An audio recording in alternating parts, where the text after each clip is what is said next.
Election 2024 is over. America has voted, and both sexism and racism have won the day. On Liberal Dan Radio, we will hold everyone accountable, from the media that failed to report the threat that Trump poses to this nation, to the people who supported him.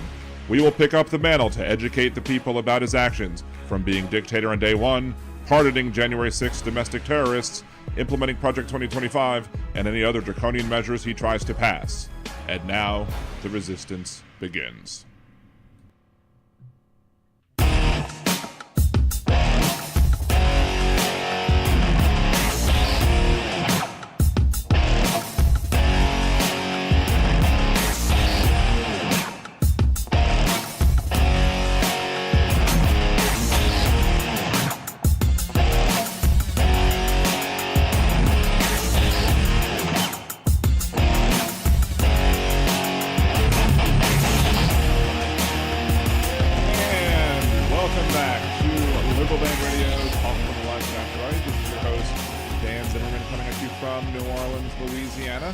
To join the conversation, it's 562-542-3620-3261 or 562-LibDan1. When I open the phone lines, I will show the image on the screen, and once the image is on the screen, then you can feel free to call in, and if you want to talk about anything. Basically, we'll have some open lines today, but there are clearly things, mind you, that do need to be discussed, and I will be discussing them over the course of the show. And when I'm not ready to take a call, I'll just shut the phone lines back off, and we'll be able to talk about those issues as they arise. But Happy New Year to everybody in chat. Allison, CR, Steve from across the pond, Josh, Suzanne, Tim, Dean, Jeff. I said Tim already, I believe. Just kind of scrolling down here. Jan, somebody gifted memberships, and you were one of the ones who's got membership gifted, Jan. So I forget which one triggered yours, but you were appreciated, I guess, by the channel and by the people. It wasn't directly gifted to you, but it randomly assigns. But it's one of the ways you can support the show, by gifting memberships to other people. You can support the show by becoming a member yourself, a Liberal Danimal here on YouTube, or you can subscribe over on Twitch for free if you have Amazon Prime. You just have to re-up it every month. Otherwise, it's the regular subscription cost. You could also Venmo Liberal Dan, go to liberaldan.com, click the Buy Me a Cider button, or you can go to patreon.com/liberaldan or patreon.liberaldan.com. To either way will get you there to support the show month to month. But the most important thing you can do is subscribe to the channel. Make sure other people subscribe to the channel as well.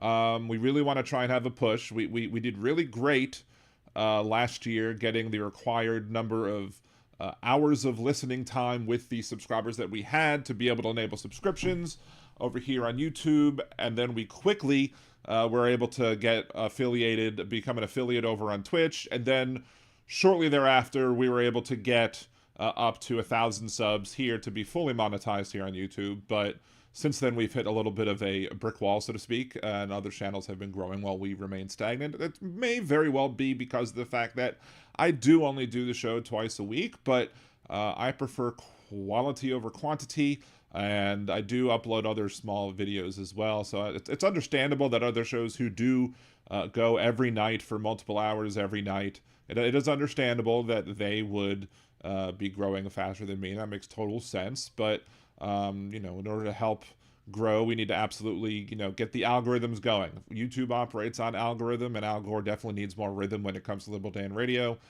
So just in the new year, please make sure to like everything that I post, comment on everything that I post, share everything that I post if you feel like sharing it. But I might not agree with everything I post, but if you agree with something, give it a share to social media or whatever. It'll encourage other people to have a listen, watch the show. That's why I sometimes will record bits mid-show or record clips mid-show so I can quickly upload them to YouTube and have little snippets of the show be available for people who might not be available to listen or watch the whole thing, even if it's on in the background. So thank you, Marsha, for joining. Appreciate you. A new member, new subscriber, new smashing of the like button. Appreciate that as well. Steve, I spent New Year's with a friend, his wife, and 2 kids. It was great, but I'm fucking knackered now. Is that how you would say it with your Scottish accent? So there you go. If we went over and visited Scotland, I don't think we'd ever leave because my wife loves Scottish and Irish accents. So, and I don't do it well enough. I don't think I do it well, but I don't do it well enough for me to her to make me for her to come back home with me.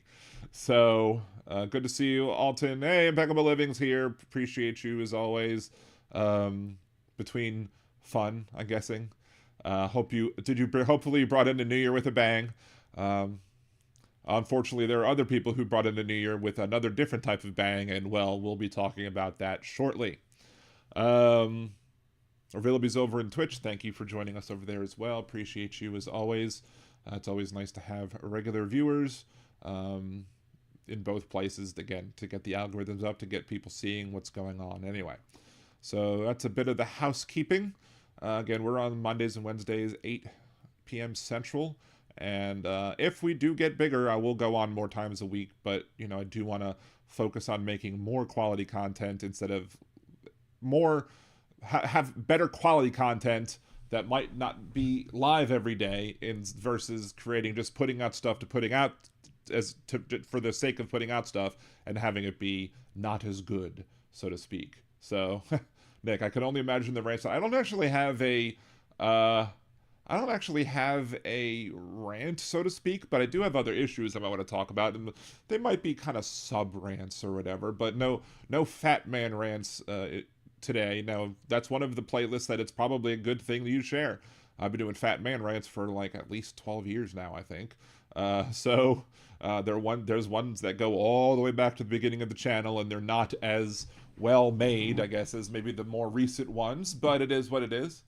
I don't have the soundboard loaded right now, so we won't hear Donald today on the it is what it is thing. But again, we do have a bunch of stuff we want to talk about today. There's the issues pertaining to the fact that this upcoming Monday is January 6th, 2025. 4 years to the day of the insurrection to try and keep Donald Trump in office. So we will be going over a specific piece of that. We'll be going over that. We'll be going over some other stuff as well as it pertains to do the people in Congress have a spine? The short answer is, of course, no.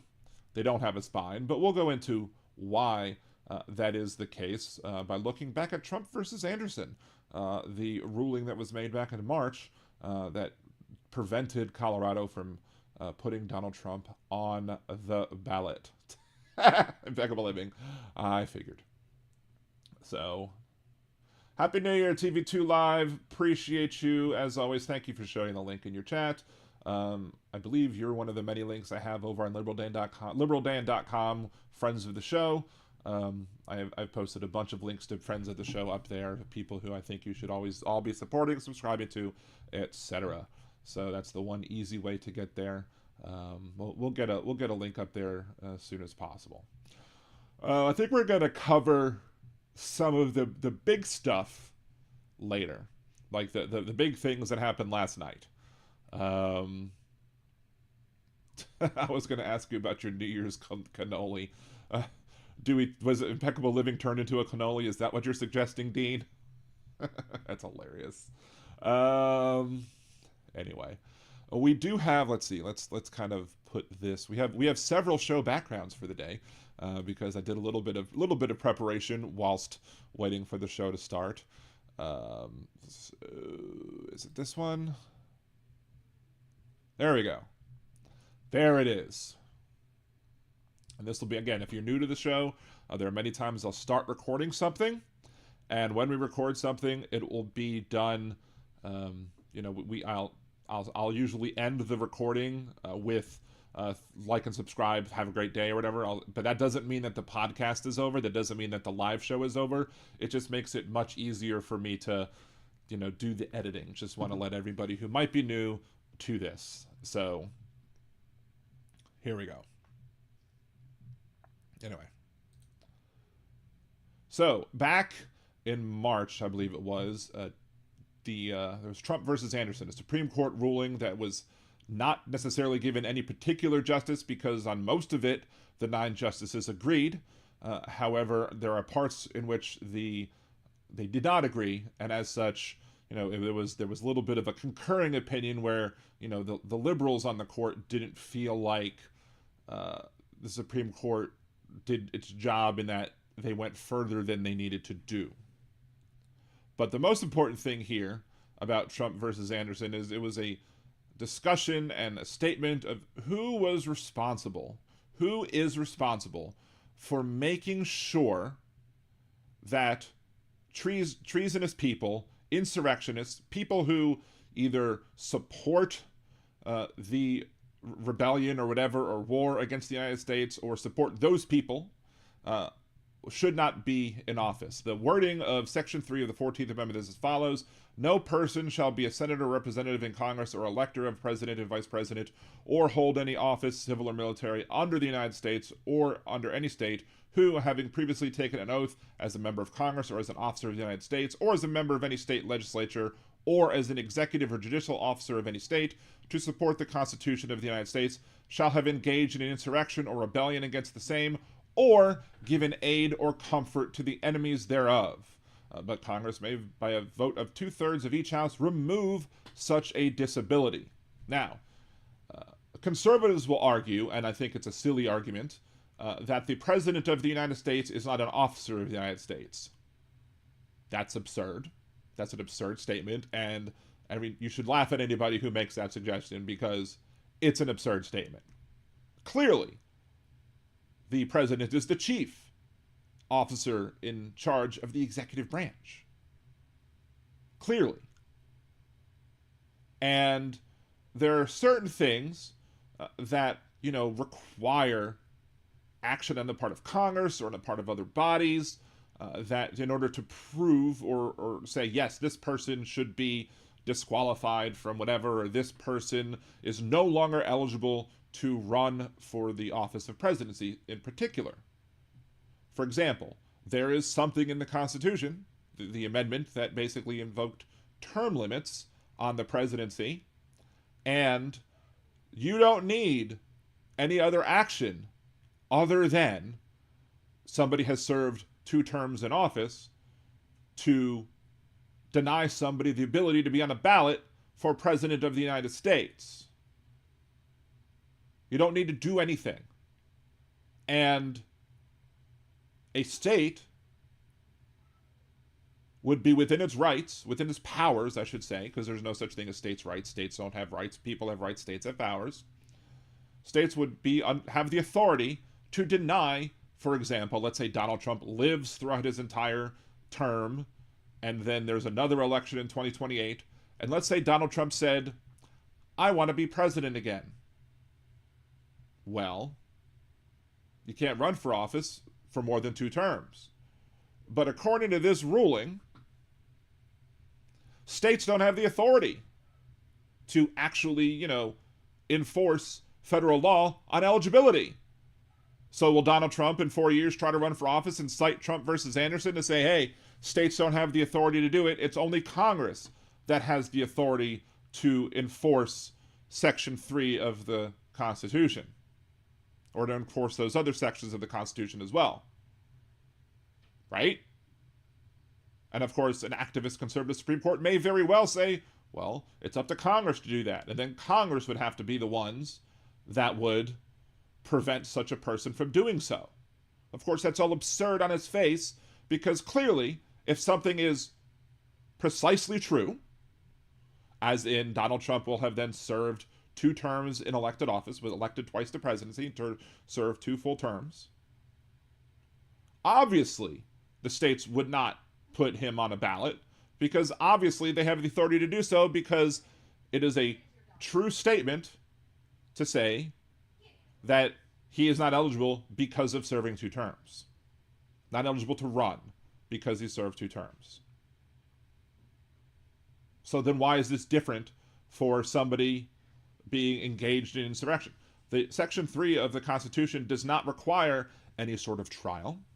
It does not require any sort of, fact-finding mission on the part of any other body. It doesn't say. It says Congress can remove the disability to run for any office of the United States if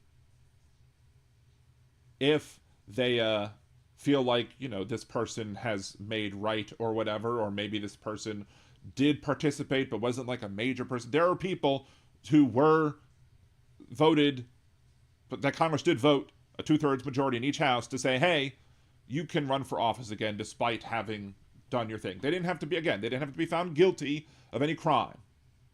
There's no requirement of any guilt to be asserted. It doesn't say if you're found guilty of insurrection. It's just if you did it. So if you participated in an insurrection, if you aided and abetted an insurrection or any such action against the government, you are automatically, boom, done, disqualified from being president of the United States. No ifs, ands, or buts, unless Congress moves to remove that inability.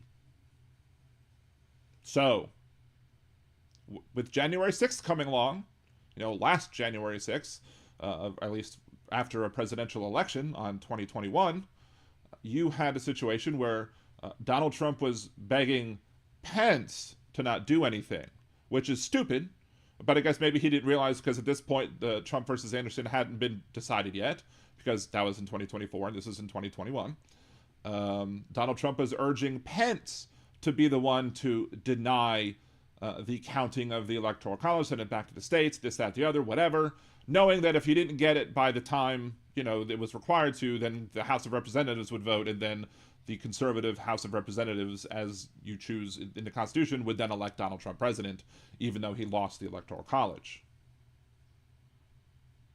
But, again, according to this now Supreme Court ruling, Trump should have been asking Congress.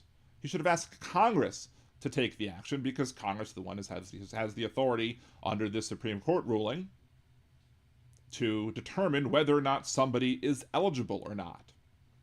When would Congress do that?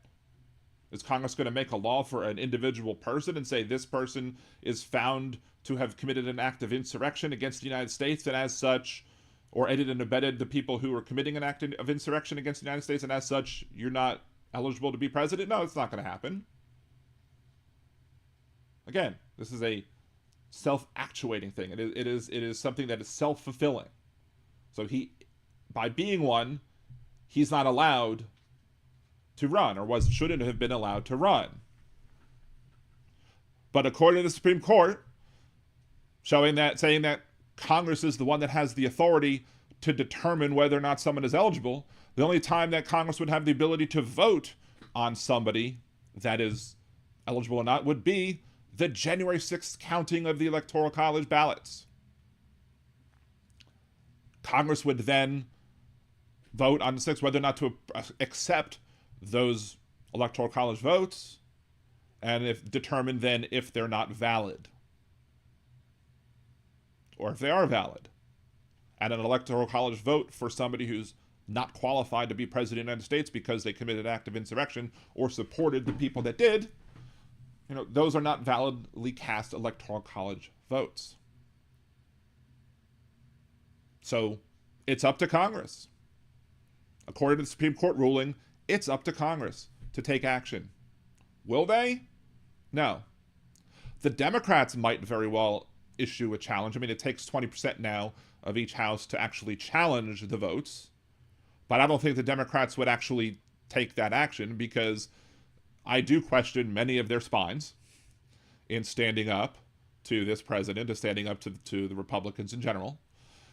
However, some will, but the majority of them I don't think will, because they probably would weigh the political issues with it versus the actual factual matter, which is that Donald Trump is not eligible to be president of the United States, yet he will probably be so anyway.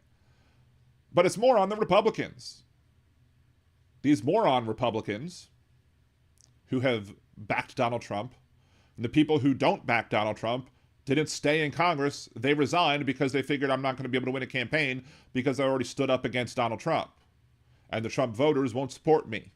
And as such, they will vote for somebody else in the primary, or they'll vote for somebody in general election. But the Republicans in the House, the Republicans in the Senate, have no spine whatsoever and will never stand up to Donald Trump. So even if it's factually correct that Donald Trump is not eligible to be president of the United States because of the 14th Amendment, Congress as a whole, and specifically the Republican Party or the Republican Party elected representatives in the House and the Senate, lack the spine to do the right thing. But of course, we, the people who, support democracy and freedom and support, not having a wannabe tyrant who wants to be dictator on day one in office and who will reject somebody who committed an act of insurrection or aided and abetted those who did. We don't want that person as president. We won't do what the violent domestic terrorists did on January 6th of 2021. We won't do it because we're not going to put other people at threat at risk because of this. That being said, Congress should show that it has a spine, and it should reject the Electoral College votes of Donald Trump as being invalid because he can't serve as president because of his involvement with the insurrection 4 years ago. But they won't. What do you think? Leave your comments below. Remember to like the video, subscribe to the channel, share the video if you agree with it, and of course, have a good day. So there's that. So let's go ahead and get to the comments in the chat, because I wasn't looking at the comments, because I was more looking specifically at this, at some of the wording of the ruling or whatever. Let's see, Big Hook. If Trump could, he would take the Constitution and burn it on live TV and say they don't need it anymore. Oh, Donald Trump would absolutely. He wipes his butt with the Constitution every day, and we'll be showing examples of that, I'm sure, starting January 20th and beyond.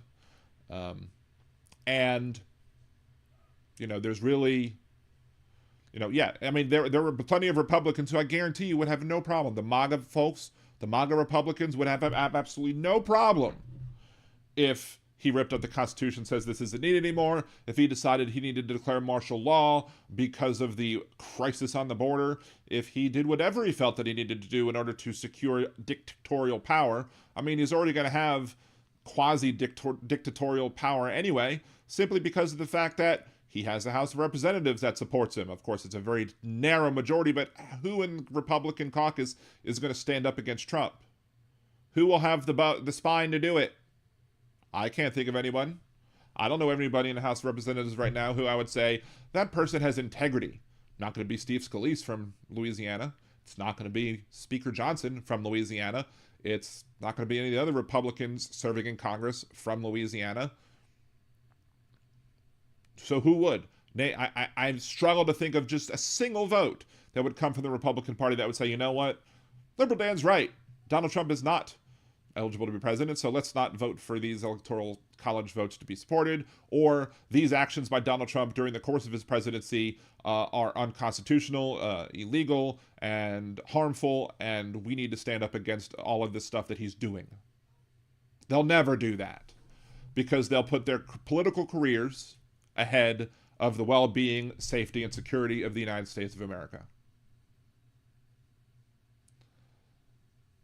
So there you go.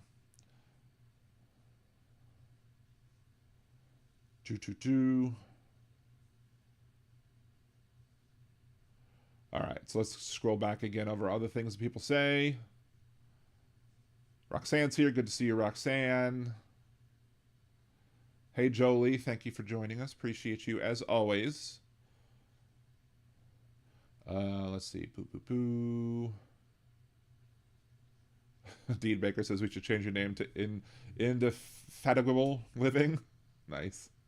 Let's see. Impeccable Living. Well, I won a 2-year and 2-month-long lawsuit against my neighbor, next door neighbor's insurance company. After attorney fees, I'm getting, wow, $216,000.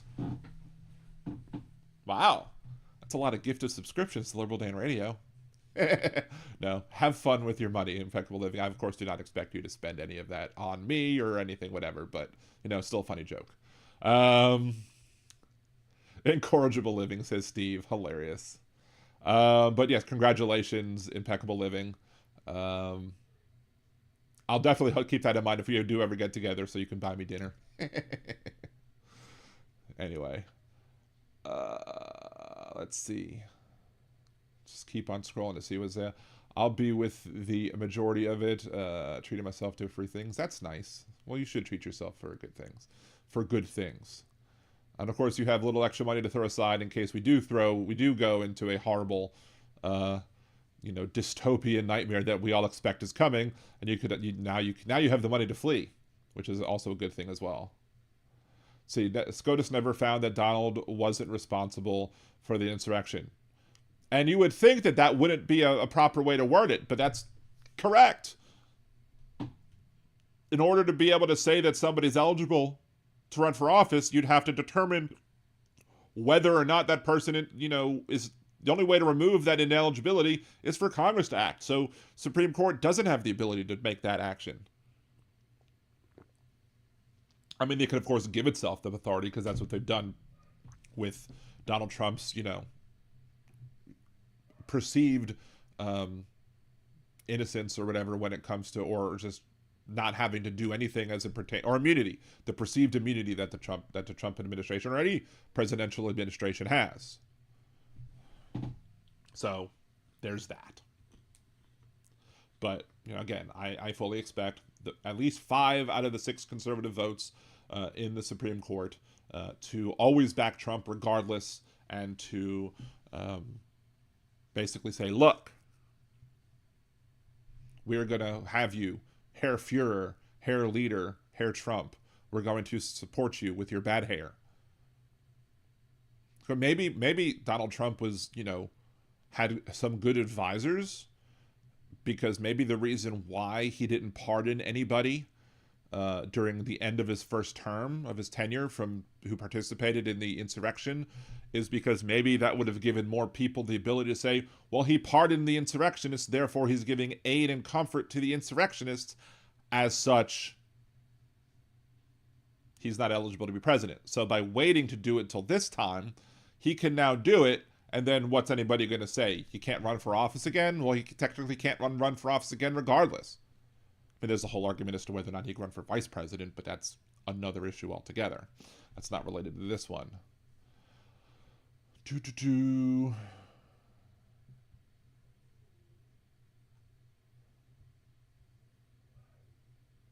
Let's see. I tore 3 ligaments in my right ankle, broke my right leg. I had to have surgery, was in the hospital for 3 weeks, and the recovery was rough. Wow, that's crazy. But I'm glad it actually worked in your favor. So thank you for that. Thank the legal system for that, I guess I should say. Thank goodness for that. Jolie, member of Liberal Danimal for 1 whole year. Thank you very much, Jolie, for your continued support of the podcast. You and Aaron are invaluable to me. Cannot put a value. Yes, March, of course, conservative SCOTUS will back Trump. Absolutely. They're turning the deep state into the derp state. Yes, that is also true. Let's see. I think he got the idea from Putin. Don't he go back and forth from president to prime minister? Yeah, but I mean, of course, the Russia's laws are clearly different than us. Impeccable living. I'll buy you more than dinner. Oh my. Sorry, I do need to re-download the new soundboard. I thought I was gonna be able to find my old show intro or show exit theme that I used to have. I don't know where it is. I don't know what happened to it, and I can't seem to find it anywhere. So unfortunately, currently it's I'm just have to do a hard show end over on Twitch because I don't have a better one, and it doesn't like Evening Land either. So, and I can't just go download one of the ones from my podcast because all of that usually has stuff being spoken over it, so I can't use that either. Anyway. Let's see. Hope you guys saw Politics Girl, her New Year message. Very emotionally powerful and constructive. Highly recommend. I will have to check it out. I do subscribe to her channel, but I have not seen that specific one. But yeah, it's excellent to see. Again, Politics Girl. Everybody should be supporting all of the shows out there. Politics Girl, Midas, the Midas Show, Hal. Obviously, y'all support Hal. Carbon, Dude. Tommy,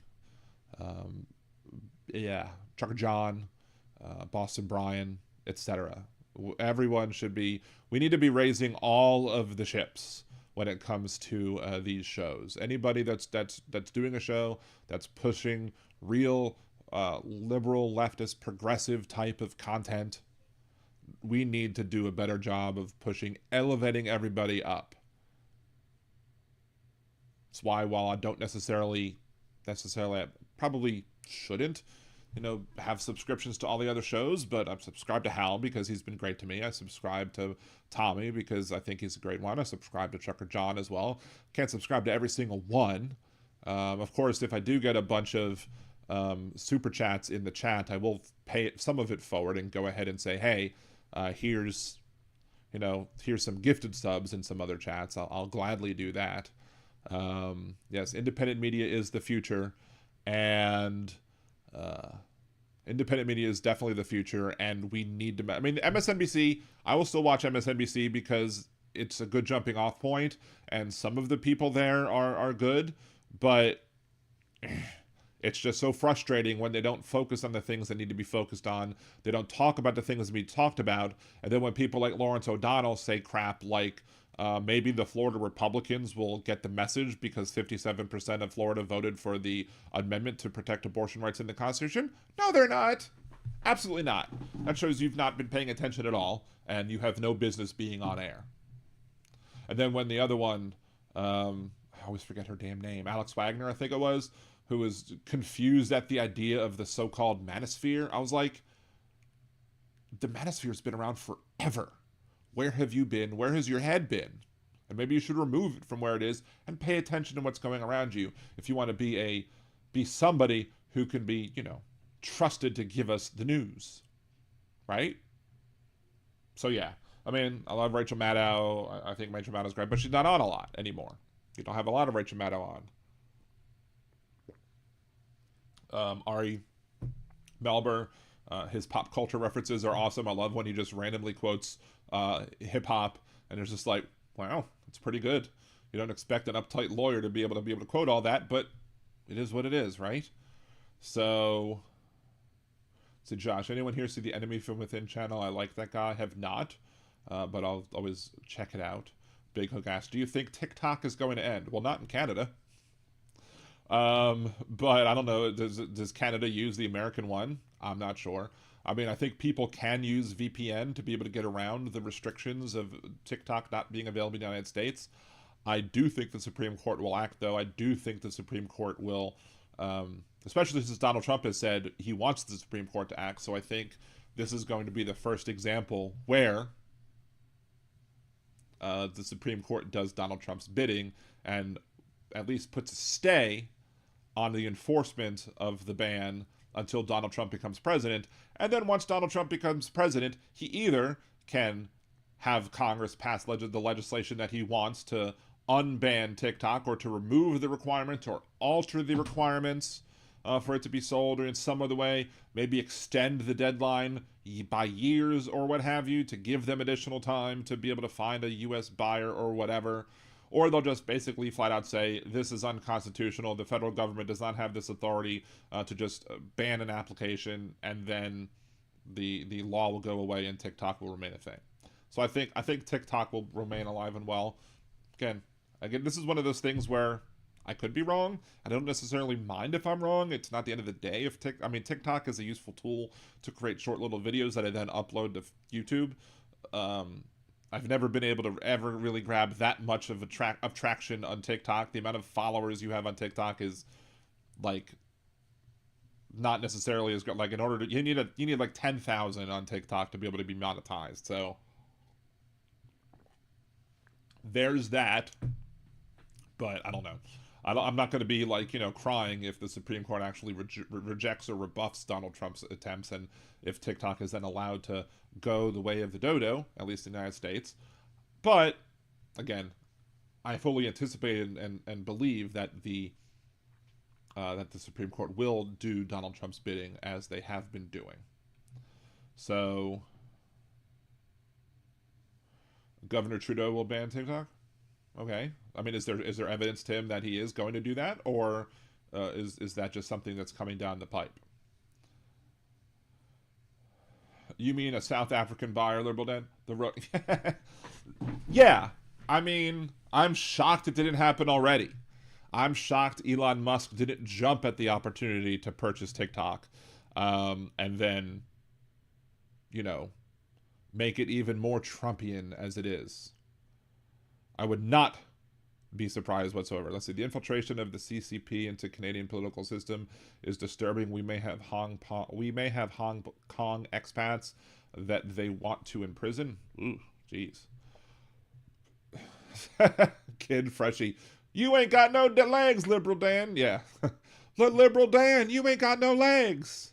So you have to offer me ice cream as well. You can't just say I have no legs. You also have to offer me ice cream. And then talk about Janae. See, Nick Rich. Apparently Mr. Beast has 340 million subscribers. I've never seen him. Hilarious. But, I mean, well, the problem with that, like, you know, with the Young Turfs or a lot of the other conservative things, is some of these people just buy subscribers. Like, they will pay companies to up their subscriber amount. And that's, if they want to do that, that's fine.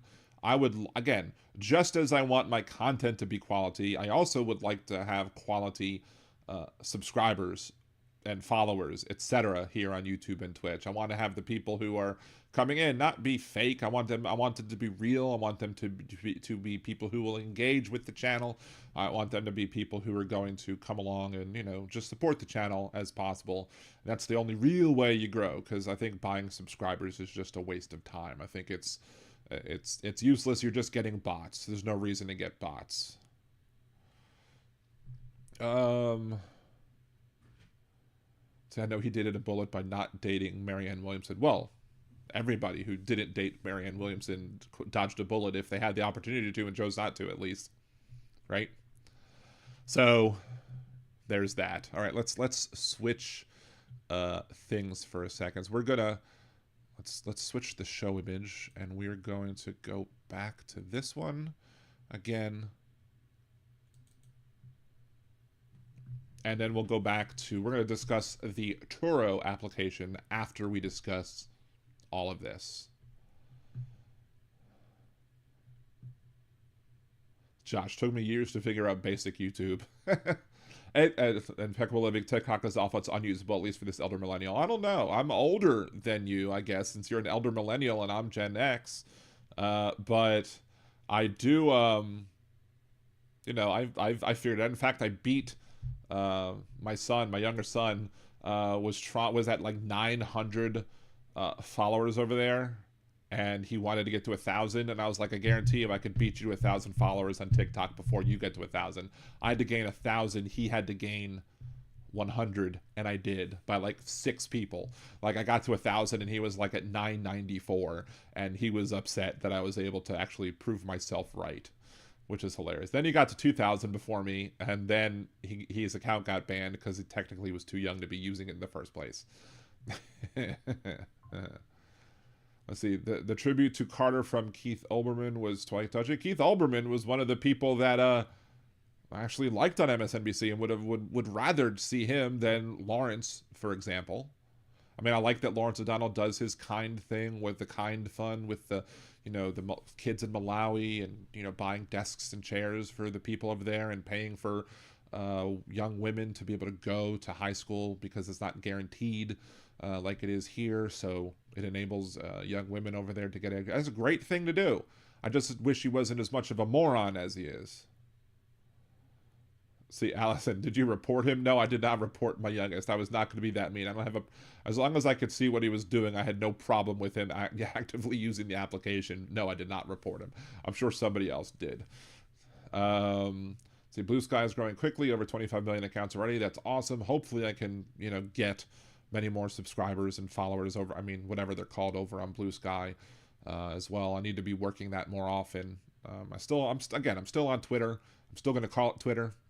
I'm still on there. I'm still going to, you know, kind of use that basically for show prep and some other things. And I'll also attack, you know, people like, you know, Cenk Younger was like crying and bitching and moaning about Joe Biden and this, that, the other. I'm just like, you know what? Go F yourself. Why don't you shut the hell up? You are partially responsible for all of this problem in the first place. And you have been, you know, they supported the affirmative action ruling. They've said turfy things like anti-trans stuff, and I just can't get, that's not progressive.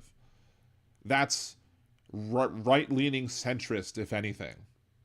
That's what they've become. They've become right-leaning centrists if they're going to be supporting the ban of affirmative action and turf rhetoric. So we need new, better progressive media. I'll raise my hand. I volunteer. So, oh, Chris Matthews is definitely another one that I frickin' can't stand. We've talked about that very recently when we discussed healthcare issues, because Chris Matthews was berating Elizabeth Warren because her plan would increase taxes of average family of four, by, I don't know, maybe average or median, I don't know, by like $500 a month. They would increase their taxes by $500 a month. And he didn't want to hear that, oh, but those same people will no longer have to pay $1,000 a month premiums to cover their insurance, and also more deductibles and copays and et cetera. He just wanted to kill that because as part of the corporatist media,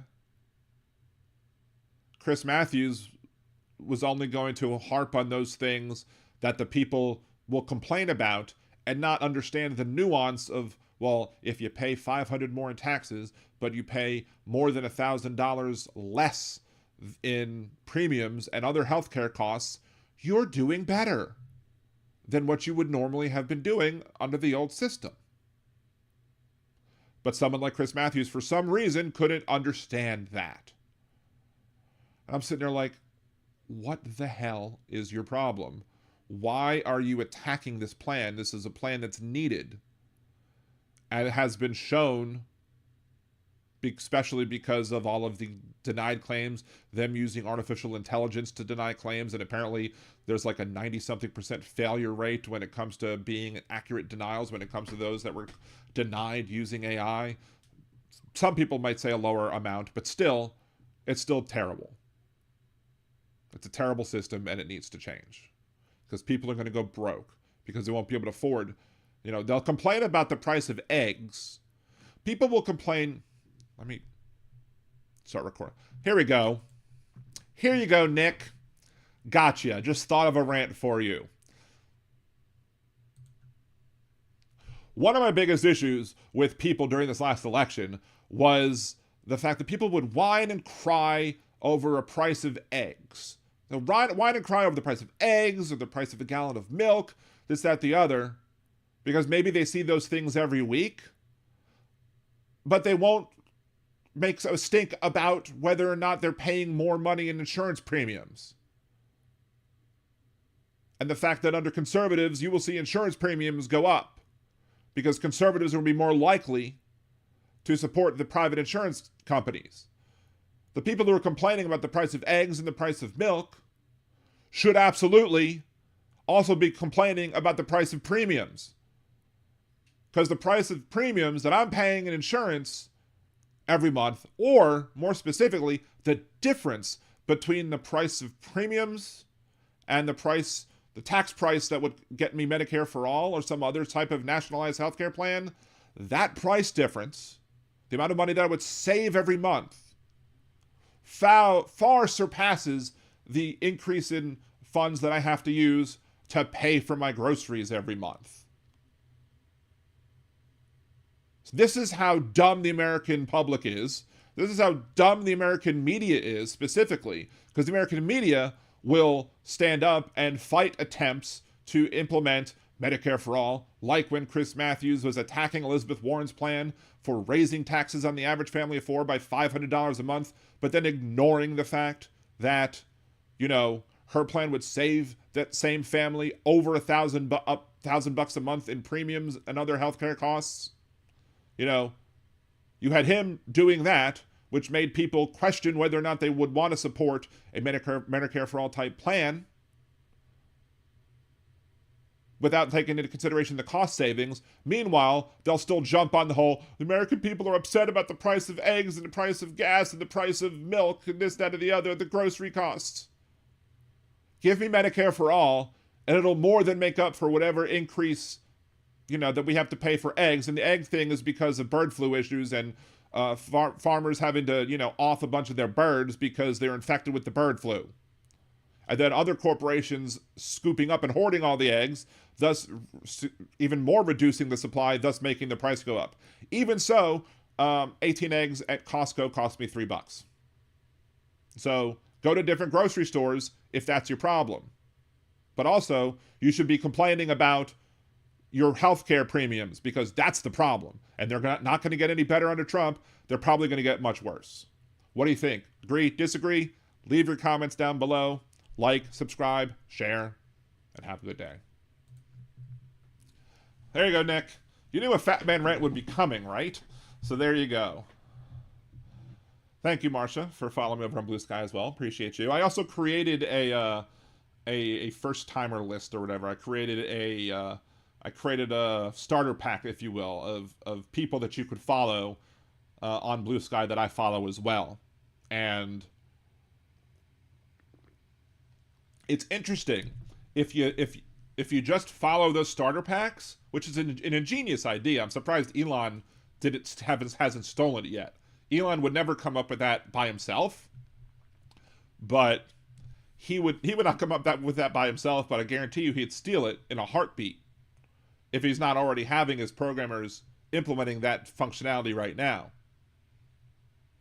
Just to go ahead and follow everybody on a particular list. So I went through and I put your Hal and everybody, and I put everybody, all the creators that I follow. I put some other people that I follow as well. Other people that stood out to me as, I could make the entire list my starter pack, but there is that. However, I was going through, I clicked on and just followed the entire starter packs of a bunch of other people, just to, help me get more engagement. And it was really weird, because one of the people that I actually ended up following over on Blue Sky was Amanda Knox. And Amanda Knox was, the one who was wrongly convicted of killing a roommate or partner or whatever over there in Italy. Definitely crazy story, but that she's still using her name and her notoriety to push for things is very important and very, very good. And she actually posted some things that I haven't heard many other people say when it comes to the issues. And in fact, she had posted, I forget the topic, I should go look it up on my phone real quick as we're sitting here. But I was talking about, I was looking through her skeets or whatever they're called. I was looking through that, and I was trying to find, just things that she supported. That she started talking about this particular thing, and it was, this is the thing. You may not be aware that over the last 50 years, the Supreme Court has chipped away at your Miranda rights, case by case, rendering them weak and ineffective. You no longer have the right to remain silent to an attorney, not within the force you're used to. Time for a history lesson. And she started a big thread about that. And I didn't take the time to read the whole thread before responding. And I've said also, in Salinas v. Texas, authored by Alito, SCOTUS said that if you're not under arrest, you have to vocalize that you're using your right to remain silent, or the silence can be used against you in court. Isn't that bizarre? To use your right to remain silent, you have to speak. And then scanning through the other messages in her thread, she brought up Salinas v. Texas. I've never seen anybody else talking about Salinas v. Texas since it's actually became a thing. Since immediately after the ruling. It was brought up. I talked about it on the show. It was brought up shortly and briefly, but no one else ever talks about that. One of the reasons I talk about it is because it was authored by Alito, and is one of many examples of Supreme Court rulings that have been authored by Alito that show that he's absolute garbage and has no business being on the bench. I have no idea how he even got his law license. The fact that Alito wrote those horrible rulings, like Burrell versus Hobby Lobby, Salinas v. Texas, Dobbs v. Jackson, there was one more, I forget, that he wrote all of those things, just makes me think that I could just go now and take the LSAT and pass, because if Alito could pass the LSAT, I should be able to pass the LSAT too. He's a frickin' moron. But it was nice to see somebody else with much more celebrity than I have actually going out there and talking about Salinas v. Texas and all the other ways that your Miranda rights and your constitutional rights when it comes to police action have been degraded over the course of the last 50 years. And she actually, when I said, oh, I was scanning through things, I actually found that you actually talked about Salinas v. Texas as well, and she liked the comment. So I was like, hey, Amanda Knox liked something that I had to say. Awesome. So, Nick Rich, I just checked. Dan needs more followers on Blue Sky, not 1,000 yet. Thank you very much, Nick. I can't do it myself. Let's see. The only thing that Leon has created is 5-year-old rendition of the Cybertruck. Yeah, but, well, actually, there's been issues with the Cybertrucks, but of course the Cybertruck was used in what happened last night, early this morning. So as you know, I am from New Orleans, Louisiana. I've lived here since I was 18 years old. I went out to go watch fireworks last night, and then we came directly home afterwards, and I went to sleep. And I was woken up by a phone call from my mother, who wanted to make sure that we were all okay, because I had not yet heard about what had happened in the city of New Orleans last night, which is a truck driving down through a supposed to be barricaded street, running over and killing, at this point now, 15 people, injuring at least 30 more, I think, and then also shooting 2 police officers in the shootout before he was himself taken out by the police. And then what else happened? In Las Vegas, you had a Tesla Cybertruck. Somebody drove up the Cybertruck to the front of the Trump Hotel on the Vegas Strip. And what happened? It blew up. I'm not going to show either of the videos. I haven't quite seen the video. I haven't yet seen the video of the Cybertruck. You can easily find on any of social media, I'm sure, the moment where some camera had actually seen and captured when the truck turned onto Bourbon Street and started running over people. Now, Bourbon Street is supposed to have these little, like, concrete or metal or whatever, just posts in the middle of the street to prevent people from driving up it during, the night or whenever. Now, when I was in college, it was just police barricades, like plastic and wooden police barricades that would say, hey, no driving here. But after, I think, the previous German Christmas attack is when New Orleans decided that it was going to implement these things to block off the ability to drive down the street during the nights. And they're neatly created. They can move. They can be pushed over to the side. But they are currently repairing them because they want to get them fixed fully before the Super Bowl. We get the Super Bowl next month. So they were working on them, and it didn't get done by the Sugar Bowl, which was supposed to be today, but it's now tomorrow. But even then, I don't think that they would have stopped what happened, because if you watch the video, you see a police car blocking the path of anybody wanting to be able to drive down the street to get down the street. But this guy made a turn and drove on the sidewalk and then continued driving down the street after he passed the police truck. And I don't think these little posts would have prevented anybody who wanted to drive down the sidewalk on any of the streets.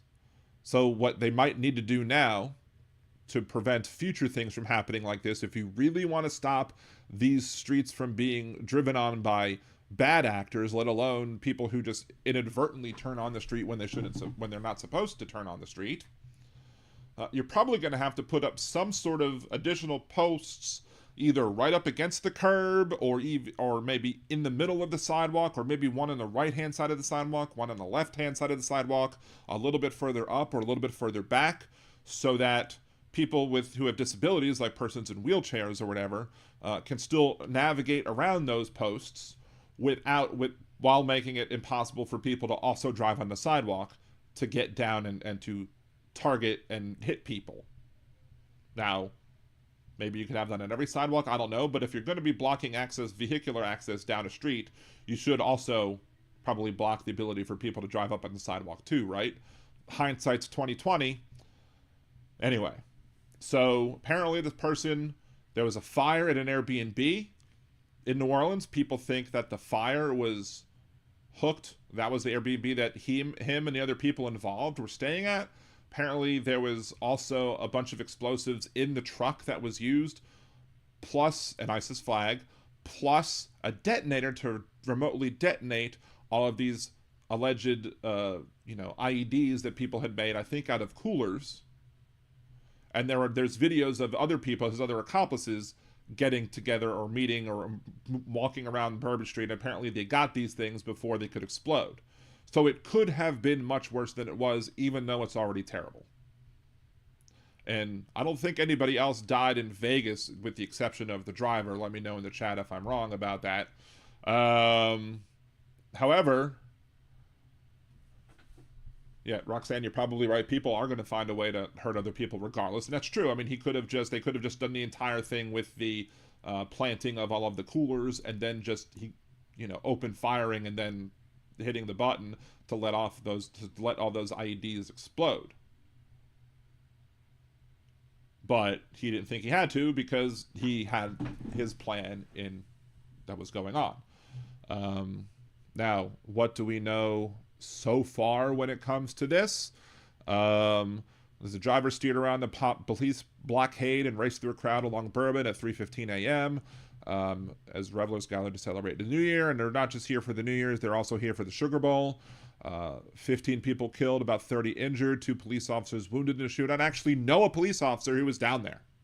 I do know a police officer who was down there. Somebody who I think newly became a New Orleans police officer, maybe because of the fact that Kirkpatrick, the chief of the New Orleans police, is somebody who actually is a change agent who works within the police system and who has a record of standing up against government corruption and not wanting to, help cronies get, tickets written off or whatever. She, in her old job, was, I think, asked to not enforce some tickets or whatever, or to sign off on some tickets. They said, okay. She said, no, I'm not going to do that. They said, okay, you're going to get fired. And then she sued for wrongful termination and won. So that's the person who's in charge of the New Orleans Police Department now, which I think is good. Authorities also found several explosive devices in the French Quarter. Surveillance showed 3 men and a woman placing one of the multiple improvised explosive devices, according to Louisiana State Police Intelligence Bulletin, obtained by the Associated Press. The driver was 42-year-old Shamsud Din Bahar Jabbar, a U.S. citizen and Army veteran from Texas. So while you're going to have a situation where people are clearly going to be using the fact that his name made him sound foreign, he's a U.S. citizen. He's an Army veteran. Of course, I'm sure this is not going to stop people from being racist and horrible anyway, because we had enough racist and horrible people more than willing to elect a racist and horrible president. A flag representing the Islamic State group was found in the trailer hitch. They are trying to determine if he was associated with any terrorist organizations. I think there may be a video now that shows that he sympathized with the Islamic State, even though I don't know if he necessarily was a part of that group or just was a sympathizer for it. Thea Duncan, a special assistant in charge of the FBI, said that the agency does not believe Jabbar acted alone. Of course he didn't act alone, because they saw the other people acting with the coolers or whatever. And let's see, what have they found? Who was in the crowd? There are, again, revelers, people there for the Sugar Bowl, between number 2 Georgia, number 3 Notre Dame. That game was proposed. It says Thursday night on this article, but I think it's Thursday afternoon.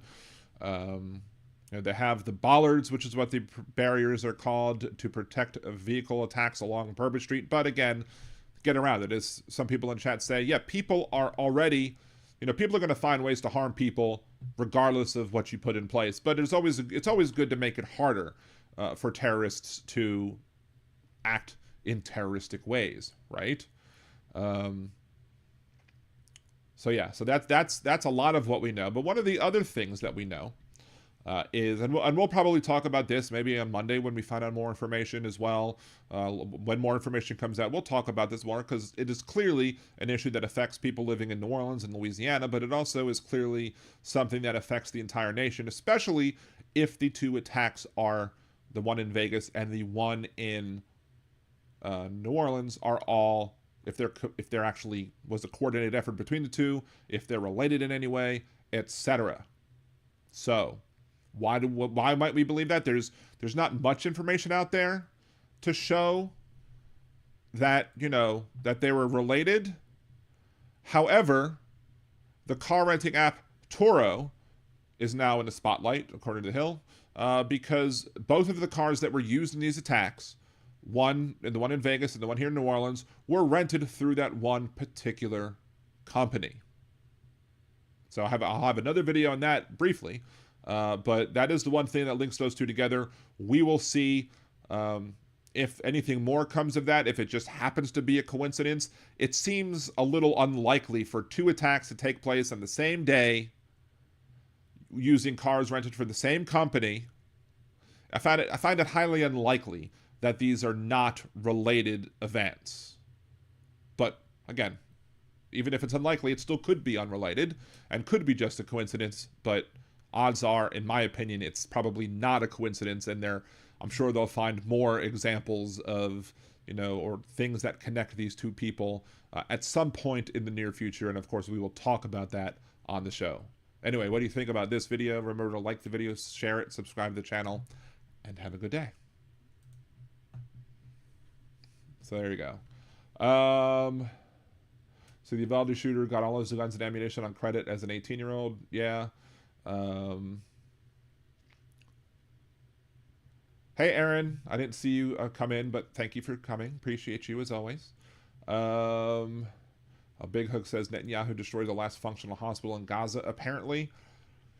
And yeah, Netanyahu's an a-hole. Netanyahu's a piece of crap. Netanyahu's horrible, and he should be dragged in front of the Hague for all of the stuff that he does. Of course, there's always one caveat to take into consideration when it comes to what happens in Gaza, is the people who are in charge of Gaza are still Hamas, and the folks in Hamas do like to use public buildings like schools and hospitals, etc., as bases of operation for their terrorist activities to garner sympathy amongst the world population, who will then cry when Israel attacks out a terrorist base of operations that just happens to be in a hospital. So it makes it more difficult to give valid criticism of Netanyahu if Netanyahu's going after a valid military target because Hamas made it a valid military target because they used a hospital or a school or any other place as also a place of operations to base their terrorist activities from. So there's that.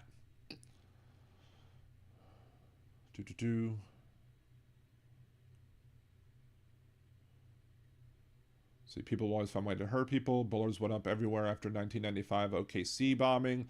I mean, they didn't come up here until the Christmas thing. I'm speaking about New Orleans specifically, that created those bollers. I don't think I ever heard the term bollard until yet today, because I don't think I've heard them referred to as anything else. Let's see. Jen Morgan says, I enjoy Tom Hartman and Randy Rhoads. Yeah, those are two of the bigger ones, but again, we need, when it comes to political shows and political creators, we need to do what the conservatives do. We need to have the big guys who are out there, but we also need to have a good farm team. We need to have people who are at all levels, all subscription levels. We need to raise them all up to get everybody more exposure, more experience. That's the only way we fight back against the conservatives, is by, looking at what they've done and improving on it. So, anyway, but there is one more thing about this topic that I did want to talk about. Let's go ahead and change my background image again, because we want to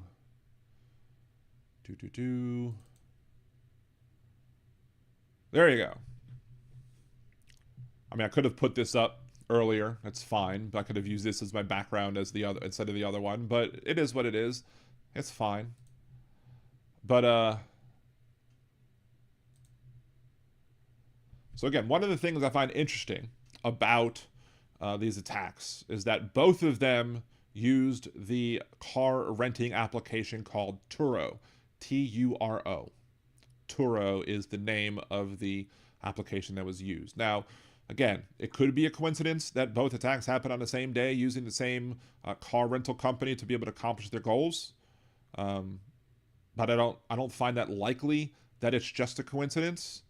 But I did want to look into a little bit as to work if you want to rent your car on Turo. I wanted to look into it and kind of see how similar it is to ride sharing. Like, how similar is it to Uber and Lyft? Specifically, how is it, how is it when it comes to insurance? How is it when it comes to the protection of the people who are opting in, and for them giving information about how to, how to deal with certain issues that might arise if you do want to list your car on this Turo application, service, what have you. That being said, I'm not an expert on Turo. I've just started looking at this today. If anybody who's a Turo representative would like to come on the show and counter anything I say about this particular issue or anything else, you're more than welcome to come on the show and talk about it. I welcome you to come on the show to talk about the concerns that I'm currently or will be raising about the Turo application. One of the things that I think that is important to bring up, though, is when I was doing rideshare, when I was driving for Uber and Lyft, I, made sure to become an expert on everything so I could know what I'm doing and make sure that my insurance would cover it. I think at the time I had Liberty Mutual insurance, and before I signed up for, to drive for Uber and then for Lyft, I said, okay, Liberty Mutual, is this can I do this? Can I drive for Uber and Lyft? Because people on like Geico and other insurers were kicking them off their plans if they were doing rideshare driving along with the other insured activities. Even though at the time you were fully insured with like $1 million policies or whatever for all circumstances under Uber and Lyft. So your individual automobile insurance policy would not be affected whatsoever if you happen to get into an accident while driving for Uber or Lyft. But Uber and Lyft didn't tell you, hey, you should or not in a wide, well-known way, hey, maybe you should consider looking at your insurance policy and calling up your insurance agent or your insurance representatives to find out whether or not driving for Uber and Lyft is going to cause you to lose your insurance. And, I'm not trusting of big corporations when it comes to this. And so I took the needed steps to find this information out for myself. So I wanted to kind of see what, because this is a slightly different model. It's very similar, but it's a slightly different model that Turo uses because other people are driving your car instead of you. But if you're letting other people drive your car, is this going to affect your insurance whatsoever? It took me at least 5 clicks on the Turo website. Going to insurance and then clicking on another link and then clicking on another link and then clicking on another link to find this line right here. You must have personal auto insurance policy to be a host on Turo and must follow all applicable registration and insurance laws and regulations. Before listing your car on Turo, contact your insurer to ensure they allow car sharing and that your participation on Turo won't affect your personal policy. Now, it's on the website, so they can claim it was on our website. But it took me 5 clicks to get there. It took me a lot of digging to get down in there. How many people who are going to think, oh, I could rent my car out to people on Turo when I don't need it? How many people are going to take the time to go look at this and say, hey, I need to call my insurer before signing up for this, to lease my car or rent my car to other people on this platform? Again, it was stupid, back in the day, to require for the insurance companies to reject it simply because of the fact that, again, that insurance would not be in effect. Basically, Liberty Mutual said, you can drive rideshare, your policy just won't be in effect anymore or at the time you're in an accident if the accident takes place when you're on the clock. But then something happened. Something happened that was very important. Lyft started doing it, and then Uber started doing it as well. Instead of giving the same full coverage for all accidents that might happen, Uber and Lyft stopped covering uninsured motorist policies, or will only cover it to the required minimum required in the state. So you might have $1 million liability policy when driving for Uber if you hit somebody who is insured, or if somebody hits you that's insured. But now if somebody is uninsured and hits your car while you're doing a ride on Uber, guess what? It's only going to be covered for the state minimum, and you might be on the hook for a whole bunch. You might not be able to get your car replaced. You might be SOL. The same thing applies that I've seen. And again, if there are any Turo representatives who see this and have a disagreement with it, you're more than welcome to come on the show. Let me know. Email me, liberaldanradio@gmail.com, or you can call, or we can schedule a call-in for you to have this conversation with us and let us know why I'm wrong about this. But from what I've read, you will only be covered for the state minimum when you have an uninsured motorist. The one thing I haven't been able to find. Now there are policies that you can buy as a passenger, as a driver of Turo as well. So if you're driving somebody else's car, you can use your own insurance, like you can with a rental policy, or you can get an insurance policy through Turo. One of the things that Turo does not cover when it comes to that individual driving your car is that does not cover illegal actions. So here's a list of it's a non-exhaustive list. Prohibited vehicle uses and activities involving a vehicle booked through Turo include the following, but I think it's not exhaustive. They say that in another link. Allowing the vehicle to be pushed or pulled or towed by anyone other than authorized law enforcement or service vehicle. Driving a stick without knowing how to use a clutch and a stick. Disregarding Turo's restrictions for traveling across certain country borders. Driving without a valid license. Engaging in or as part of the commission of a crime or any other illegal activity or purpose. So if this person took out insurance, which I doubt he did, the person, that person is not going to be able to be covered when it comes to those actions. Those actions that they use to, blow up the Cybertruck outside of Trump Tower, or to drive through a crowd of people in New Orleans. Those actions are not covered. So then, how much more likely or how much less likely is it going to be that an individual is going to be able to recoup their losses when you rent out your car via Turo? That's a question that I'd like to see, because there's a whole bunch of working parts. And I'm not an expert on this. I just started looking at his website today. But if I was going to rent my car out to people on Turo this day and beyond, I would absolutely have to wonder what is going to happen if my car that is rented out is used for things like this. How hard will it be to get my vehicle replaced? How hard will it be for me to get compensated when the driver's insurance that they offer does not include using the vehicle for illegal means? So that means that it's going to have to come from the individual who was shot in New Orleans, or who blew themselves up in Vegas. That person's, I guess, estate, since they're both dead, are now going to have to pay for whatever cost that they might have to recoup from it. And then what?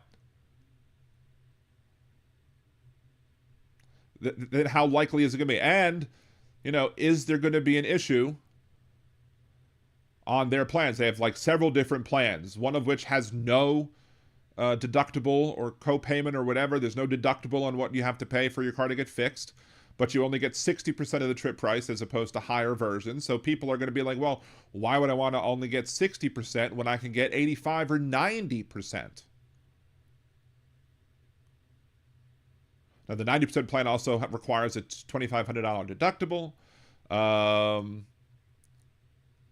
It covers 100% of the eligible damage costs above the deductible. What is an eligible damage? What is not eligible damage?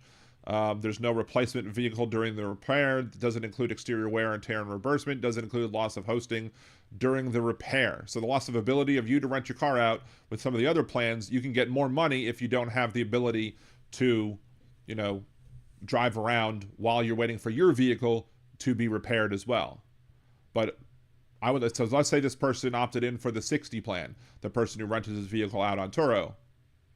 What then happens is he going to be able to easily recoup his money? Is he going to are they considered eligible damage costs even though the car was used in the commission of a crime?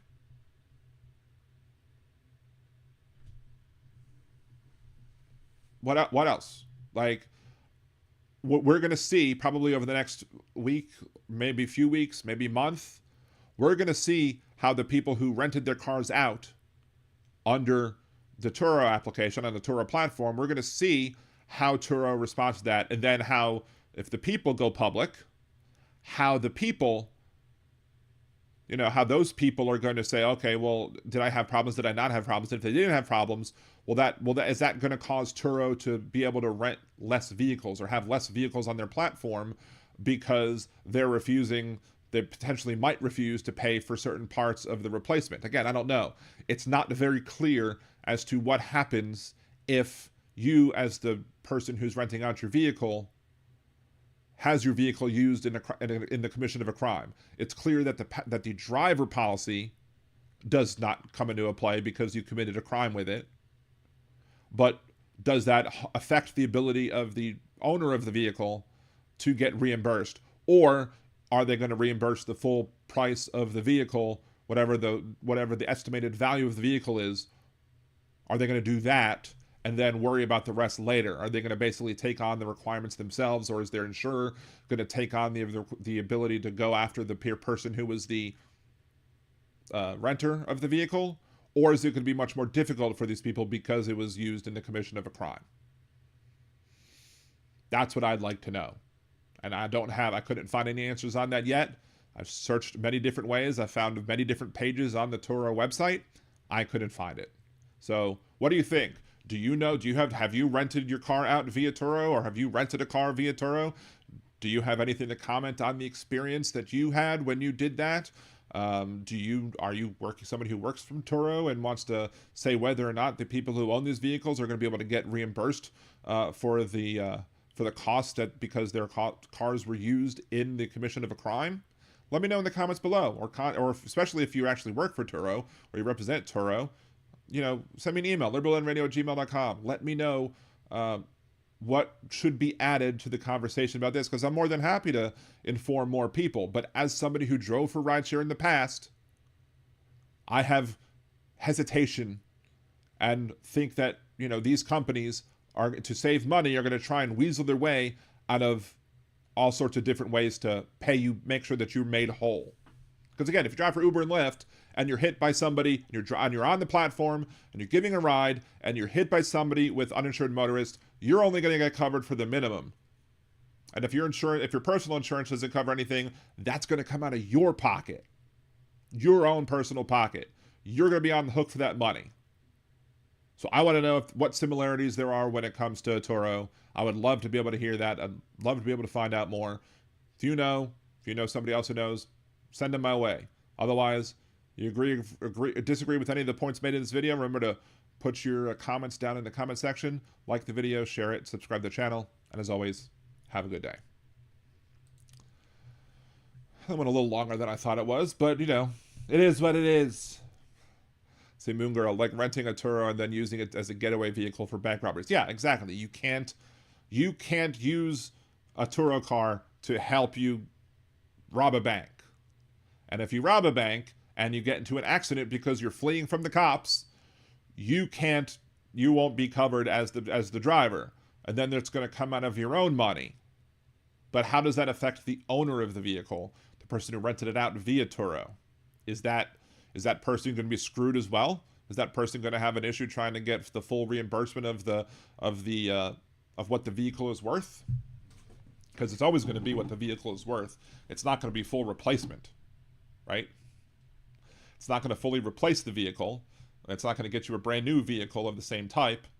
It's going to be what the vehicle is worth. And if you buy a car off of a lot, you know, the value of the car drops like, what, $4,000 immediately once you drive off the lot. Anyway.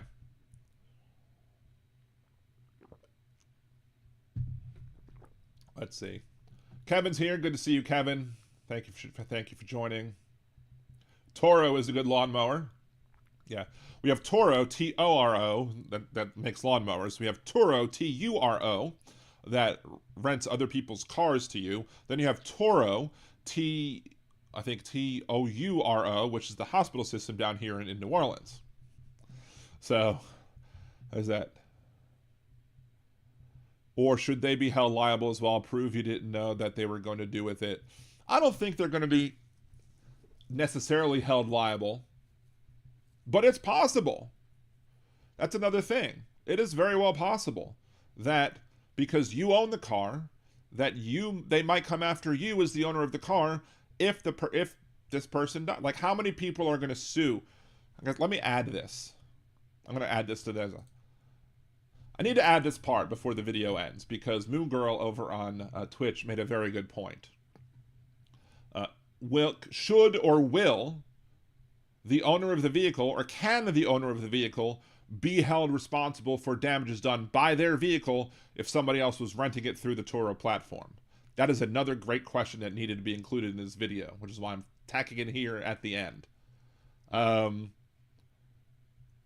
Should they be able to? You know, I would say no, because it wasn't them driving, but it was his vehicle. It was the owner's vehicle. So is it possible that these people could go after not just the Turo application itself or the insurance policy that's being held, but if the insurance policy held by the passenger doesn't cover things done in the commission of a crime, and if that person's individual insurance policy doesn't cover things that are, you know, either done in the commission of a crime, or also it could just exceed the policy limits that might have per accident, will it then, even if they do reimburse the costs of the overall vehicle to the owner, will the owner then be on the hook for the remaining damages done by the vehicle to the 30 people who are injured and the other 15 people that have since passed away or were murdered by this terrorist here in New Orleans? Another question to ask, because that will greatly, if it turns out that this individual is on the hook, the owner of the vehicle is on the hook for the actions that were done with his vehicle by somebody else, then that's going to make it a lot less likely that people are going to use the Turo application. So again, what do you think? Agree? Disagree? Leave your comments down below. Like and subscribe, and have a good day. Thank you very much, Moon Girl. It's always nice when people in the chat give me things that I can add to a video. So there you go. See, how does it work with a stolen vehicle that's involved in a chase that ends in death? That's a good question. However, it's not necessarily a similar situation, simply because of the fact that when the car wasn't stolen, you knowingly let this person use your vehicle through this application, and the application is going to probably claim it's just a venue. It is not an actual. It is not a party to the transaction. It's just allowing the transaction to happen, because that's how Uber and Lyft contracts are often worded, or in different states. So, you know, Uber and Lyft say this is not our issue. This is between the driver and the rider. Although they make the rules that both have to follow, so it doesn't necessarily follow logically.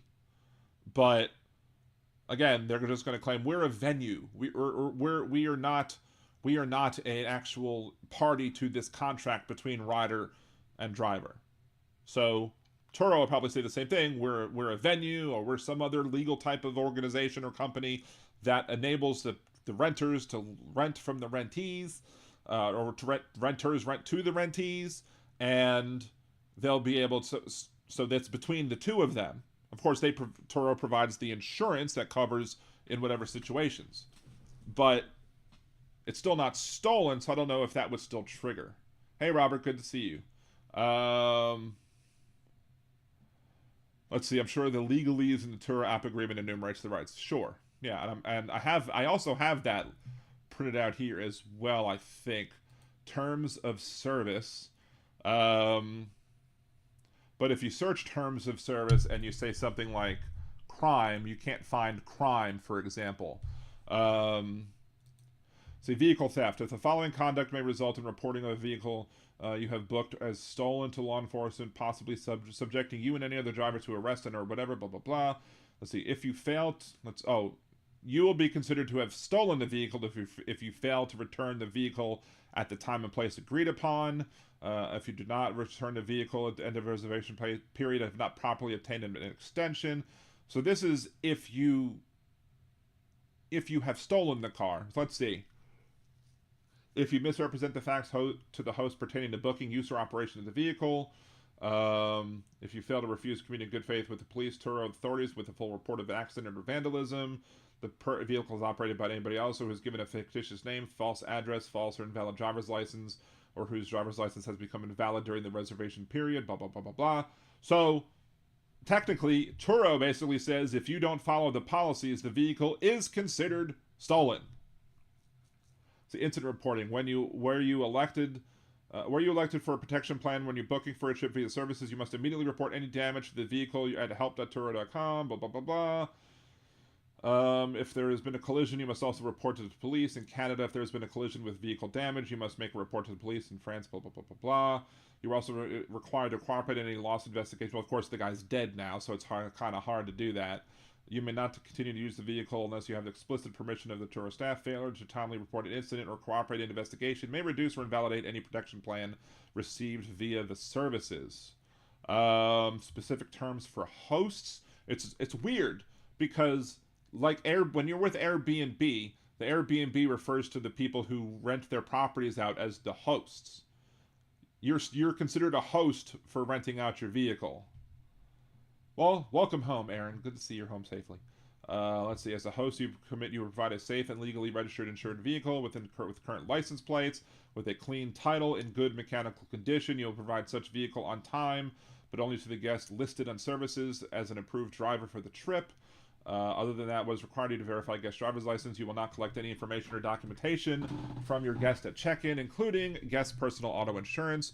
You agree to not use any guest information made available to you by the service to collect additional personal data about the guests. You commit that your listings will be complete and accurate and will honor all representations made in your listing. In the event of a vehicle swap, you will not require the guest to accept a higher priced vehicle or force an unwanted vehicle upgrade. You will not cancel a booking for the purposes of seeking a higher price. You will not offer a vehicle or optional extra that you do not yourself have the authority to share, blah, blah, blah, blah, blah. If your vehicle is subject to a lease, loan, or financing agreement, you must confirm sharing your vehicle on Turo does not violate the terms of the contract with the lien holder. You will not offer any extra that is not safe, clean, or acceptable for the use intended. You will not offer any vehicle that is subject to missing or stolen vehicle report. You will not offer any vehicle that is the subject of a safety recall. You will not offer a vehicle that is not roadworthy, i.e. street legal. You can't have any illegal modifications. You will remove any firearms or other weapons from the vehicle prior to providing it. You will repay loans related to your Turo business on time and in full when you direct Turo to retrieve your account information for third parties, blah, blah, blah, blah, blah. 222 vehicle information listing only on services. Turo photography, vehicle availability, prices, earning and payments, maintenance, co-hosting tools and whatever, reporting vehicle damage, auto liability insurance, and legal protection. For trips originating in the U.S., hosts are covered under a third-party automobile liability insurance policy. Travelers Excess and Surplus Lines Company does not provide a defense for indemnification or any claim asserted by Turo, blah, blah, blah. Physical damage. The protection plans available to the host in the U.S. address the allocation of financial consequences of physical damage to the vehicle offered by a host during a trip. Physical damage contractual reimbursement from Turo applies to your vehicle in the event of a collision and comprehensive events during the trip and is subject to terms and exclusions. Learn more about the host protections plans here. So, of course, they don't go into any more detail. The exclusions to physical damage reimbursement and coverage.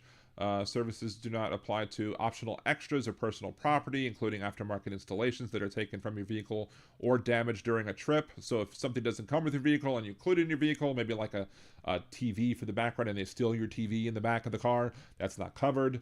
It doesn't cover normal wear and tear to your vehicle either. If you violate the agreements, any protection plan you have will be voided.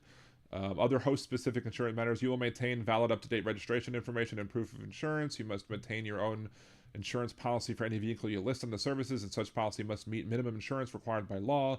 You may need additional insurance coverage, including physical damage coverage, if you share a vehicle subject to a lease or loan, because, again, your loan might be higher. The amount of your loan or your lease might be more than the account that your car is covered for, and as such, you'd be on the hook for the rest, and as such, you need to cover additional coverage, like a gap insurance type policy. And this is, again, deep in the user agreement. It's not something that's stated specifically and upfront. You have to give them information about your insurance. We're not prohibited by law. You hereby appoint Turo or a wholly owned subsidiary as your attorney in fact for purposes of filing insurance claims, receiving insurance payment, and otherwise administering an applicable insurance policy, working with law enforcement, guests, or private entities to recover your vehicle as necessary. Let's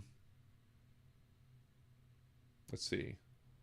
Indemnification of host. If you selected a protection plan via services in the event of any claim or loss of injury that occurs during the use of your vehicle, subject to your compliance with the terms, Turo or its insurers will defend and indemnify you subject to any exclusions or limitations in the policy or policies. Of course, that's what always bothers me. Subject to exclusions or limitations in the policy. Within a protection plan against such claims as required by applicable law. In connection with any indemnified claim, you are required to give Turo or its insurers prompt written notice of the claim, allow Turo sole control over the defense of the claim, and provide Turo reasonable cooperation in defense of the claim at Turo's expense. If Turo or its insurers reimburses you for a lost or damaged vehicle, and you later receive payment for some or all of your vehicle from a third party, you must reimburse Turo any monies received from the third party in an amount equivalent to, but not to exceed, the funds provided to you by Turo. So that's all that. Again, basically to get involved in this company or many of these companies of this type, you probably should get an attorney to cover everything for you, to basically say, look, what are the deals here?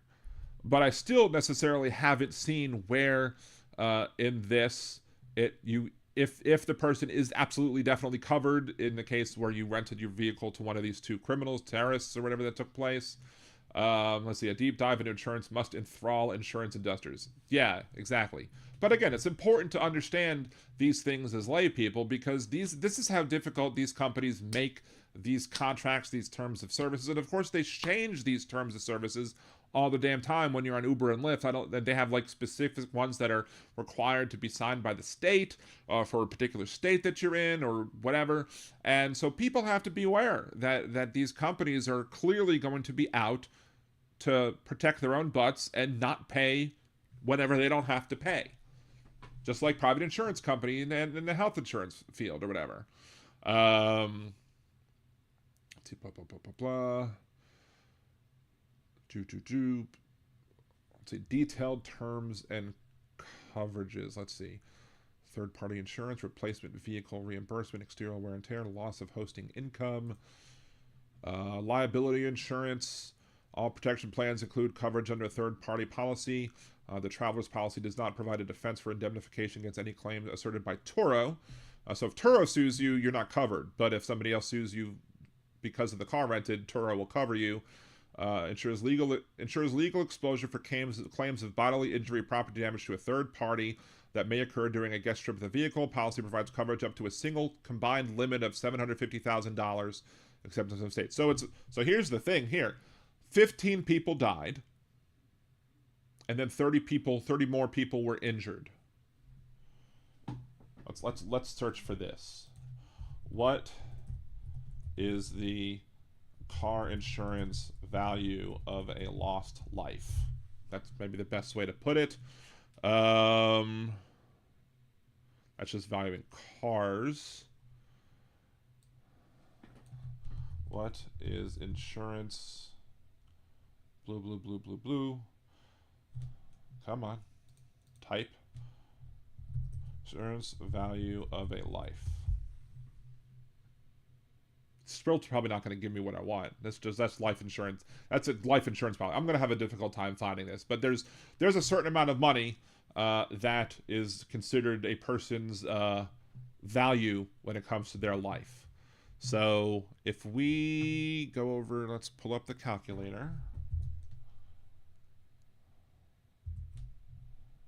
Just looking at the deaths, if the family wanted to sue Turo and the family wanted to sue, or the individual, all the parties involved, and clearly if the person driving the car didn't take insurance out, even if they did, it wouldn't be covered.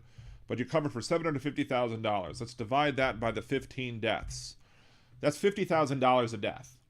So if these people are able, if the families of the people who died sue Turo, sue all the people involved, and they are able to get a judgment of over $50,000 per person who was killed, it does seem that this person may very well be on the hook for the rest of the money.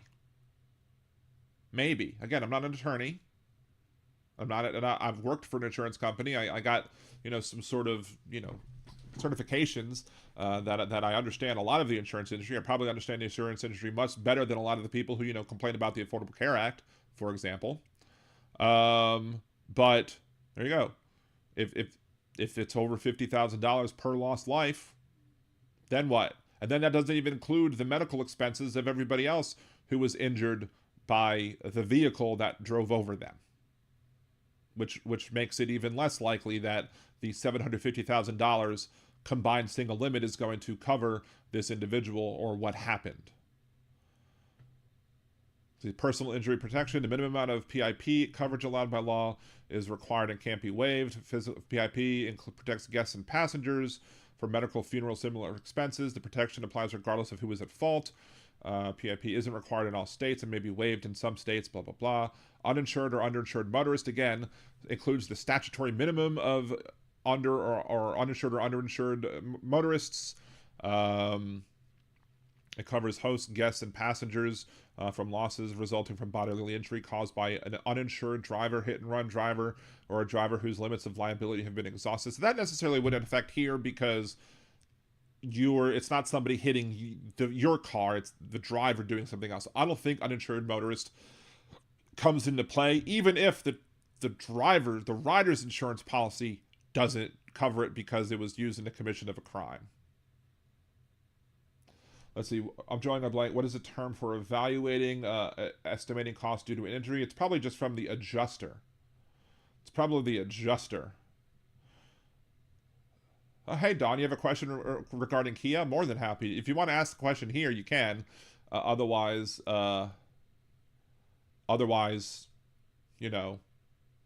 can send it. You can send it. If you want it answered privately, I'd be more than happy to answer it privately. It's maybe cost analysis, or maybe it's maybe adjustment. Or the adjuster would handle probably all the costs as it pertains to vehicular damage. And I think the adjuster would probably also come into play dealing with the cost of medical expenses and or whatever the cost of a loss of life might be. The Rook one is considered stolen if the terms are not followed. So what if my car is stolen? Am I responsible? That's the whole thing. I believe under the Turo guidelines that I read a little earlier, it did say that the car is considered stolen if you don't follow the policies. So basically, this car is considered stolen once the individual made that right turn onto Bourbon Street or blew himself up in front of the Trump Hotel in Las Vegas. So it is now considered a stolen vehicle for purposes of the Turo contract. But of course, the terms of it really cover, you choosing to, not follow the laws, and they could file a police report against you, whatever, or basically say, hey, the police, this car has been stolen because the person didn't use the vehicle in the terms in which the vehicle was rented out to them. However, how are they going to go after him? They can only go after his estate at this point.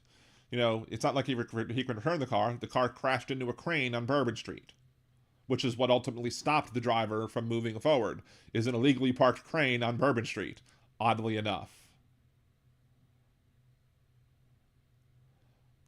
I do know TV2. I mean, I understand what you're saying. Like in court, there's going to be a value of a life. That is, what is the value of a life if somebody whose life is lost? I was watching an episode of Suits the other day. I'm kind of binging that right now. The episode of Suits did have a conversation as to what the value of a life is, and they listed something, but this is from like, maybe 10 years ago. They listed a value, but then the attorneys countered on the show that, well, that's the value of a full productive life. What if these people are sick and going to die more quickly? How do you calculate that? I don't know. So, see, for questions or information about the third-party liability insurance that's included in protection plans, customers in Maryland and the licensed states listed here may contact the Turo Insurance Agency. For question about how damage to a host vehicle is handled, visit our help center. Blah, blah, blah. Physical damage reimbursement. That's about physical damage to the vehicle. If your car's, let's do blah, blah, blah, blah, blah.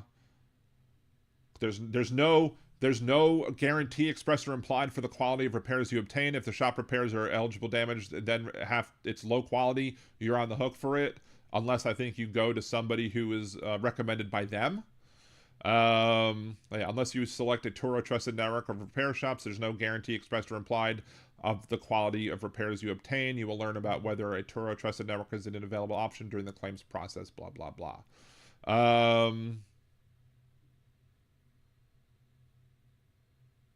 Let's see. Excluded damage. Damage existing is at the start of the reservation period, interior wear and tear, exterior wear and tear for vehicles on plans other than the 60 plan, physical damage that existed prior to or occurring during the delivery period, deterioration, mechanical failures, physical damage that occurs on or after any period in which the host violates the terms of service, physical damage to personal items in the vehicle, damage resulting to defective tires if your tires don't have a good tread, scrapes, scratches, and dings to the underside of bumpers, air deflectors, and underbody panels, dings, scratch, and dents, minor scuffs, scratches, blah, blah, blah. Again, there's not...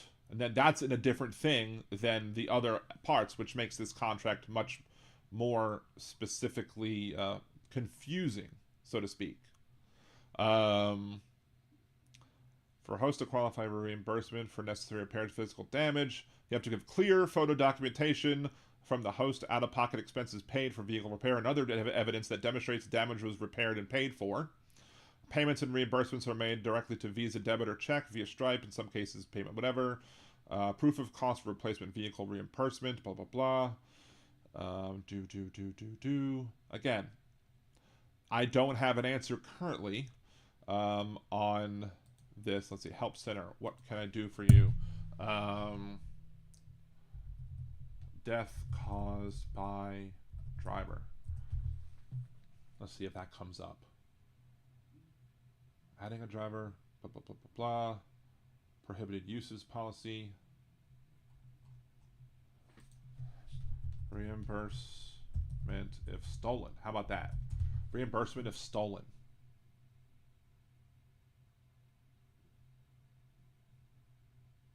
Yeah, don't. Let's see. Let's just say stolen in and of itself. Managing a claim through Turo, blah, blah, blah. Filing a damage claim, blah, blah, blah. Protection plans, blah, blah, blah. It's not giving me really a depth thing. Hey, Marsha, thank you for joining us. Appreciate you. Hope you stop in another day. I'm probably ending soon anyway.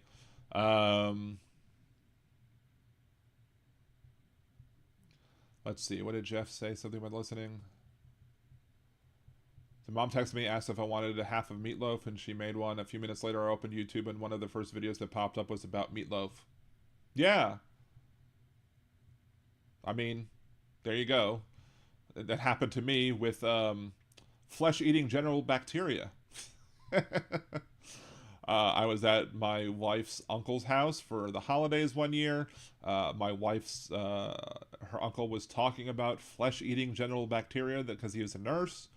I had never looked up that. I never bothered to look anything up about that afterwards, but 3 days later, I got a Facebook ad for information on medications for flesh-eating genital bacteria.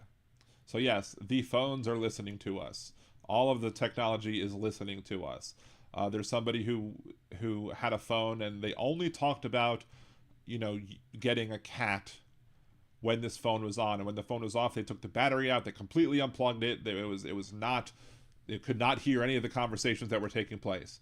And then they did the test, and slowly but surely, because they were talking about getting a new cat, around this phone was on and they were around them and was around them somewhere, that's when they started getting ads for like cat food, cat toys, other cat products. So yes, the phones listen to you, and they will give you what they think you might want to hear, of course, or see. Now, of course, half the time it's a waste of money, because half the time I see an ad on Facebook, it's for something that I really want. It's something that I've already purchased, so therefore there's no reason to show me the ad anymore because I've already bought it. Right? Doesn't make any sense.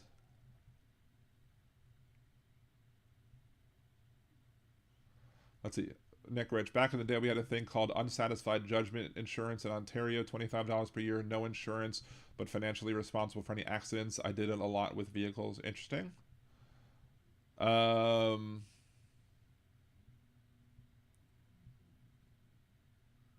yeah. But Dan, we can't get insurance for guns, which are designed to kill. Even the NRA got out when they realized that they would have to pay. Well, I mean, that's why you have the insurance companies word their policies in such a way to prevent them from paying, even though when they should be paying, which is one of the reasons why what happened in New York happened in New York. Right? With Luigi. Yeah, dang algorithms surmise and screw with you. Yes, they do. One way to combat the screwy ads is to ignore them, and please don't let it get to you. We have a lot to fix in this country. Yes, well, absolutely, and that's the least of my issues. Me bashing the Atlanta Falcons, and then Facebook showing me ads for the Atlanta Falcons and to buy tickets to watch the Atlanta Falcons is not ruining my day. Insurance companies not wanting to pay out their money, insurance companies causing exorbitant rates, the price of insurance being too damn high, the fact that we have an incoming dictator on day one who wants to mass expulsion of people, including the only way to allow a citizen child to remain with their parent who is a non-citizen and who is deemed to be here against our immigration laws. The only way they can stay together is for them to bring their citizen child with them out of the country. And of course, he also wants to eliminate birthright citizenship altogether because they don't like birthright citizenship, even though that's what the Constitution says, because the conservatives don't like the Constitution when it actually goes against what they believe. But that shouldn't matter, but it still does. So,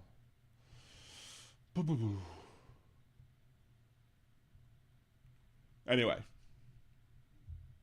See, I'm sure the legalese in the Turo agreement enumerates their, quote, rights. Well, sure, but it's just a matter of, like, this is something that is not necessarily very easy to find. And that's the point. They make these things difficult to find in the hopes that you just hit accept and move on. And then when you get screwed by it, well, you hit accept. It's like Disney trying to back its way out of paying for something because for damage done to somebody who injured themselves at a theme park because they subscribed to Disney Plus, and they claimed that the Disney Plus agreement meant that any claim that you have to do against Disney will have to be done through 4-star mandatory arbitration, and that didn't just Disney was trying to assert that it didn't just apply to any lawsuits that might occur because of your service purchase, but they basically were like, well, if you get injured on a cruise ship and you're a Disney Plus pass subscriber, you are now mandatory arbitration. They since dropped that idea, but still, that's what lawyers do. That's what insurance companies do. That's what private businesses will also try and do, trying to weasel their way out of supporting the people, in the ways when they're supposed to support them. So, Steve, so that's why I only get ads for porn and guns. I thought everyone got the same ads. I think we all know what Impeccable Living gets ads for. I mean, congratulations to him and all the fun he has, but those ads might actually be beneficial. He'll probably get ads for what? Grindr and lube? Condoms?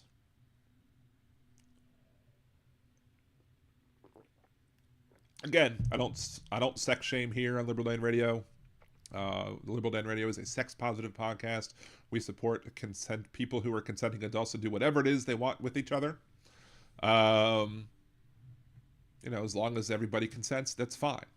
But no need to apologize, Steve. I appreciated your joke. You were just joshing, as they might say. Anyway, what is that? I still decided to keep the long sideburn things. What does everybody think? Should it stay or should it go?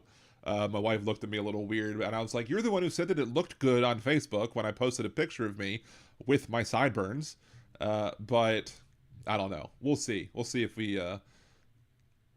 Can a cucumber consent? Cucumber, I don't think needs consent because it's not necessarily living, even when it's growing out of the ground or whatever.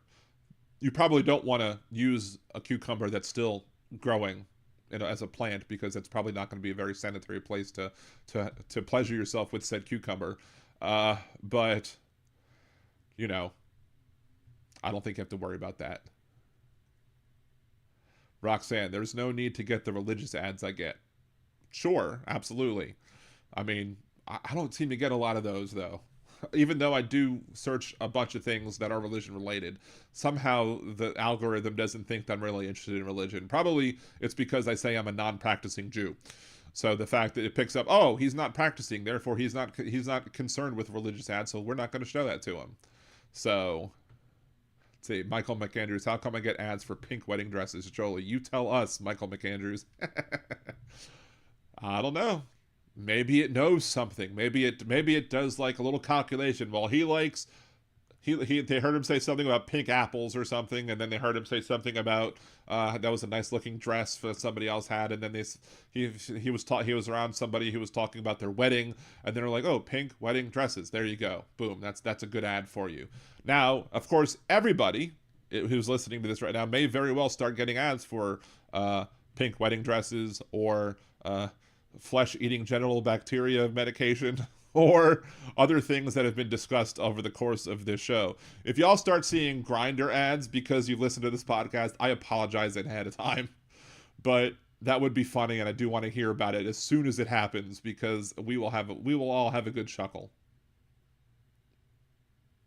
Yeah, Apple wedding dresses as opposed to Google wedding dresses.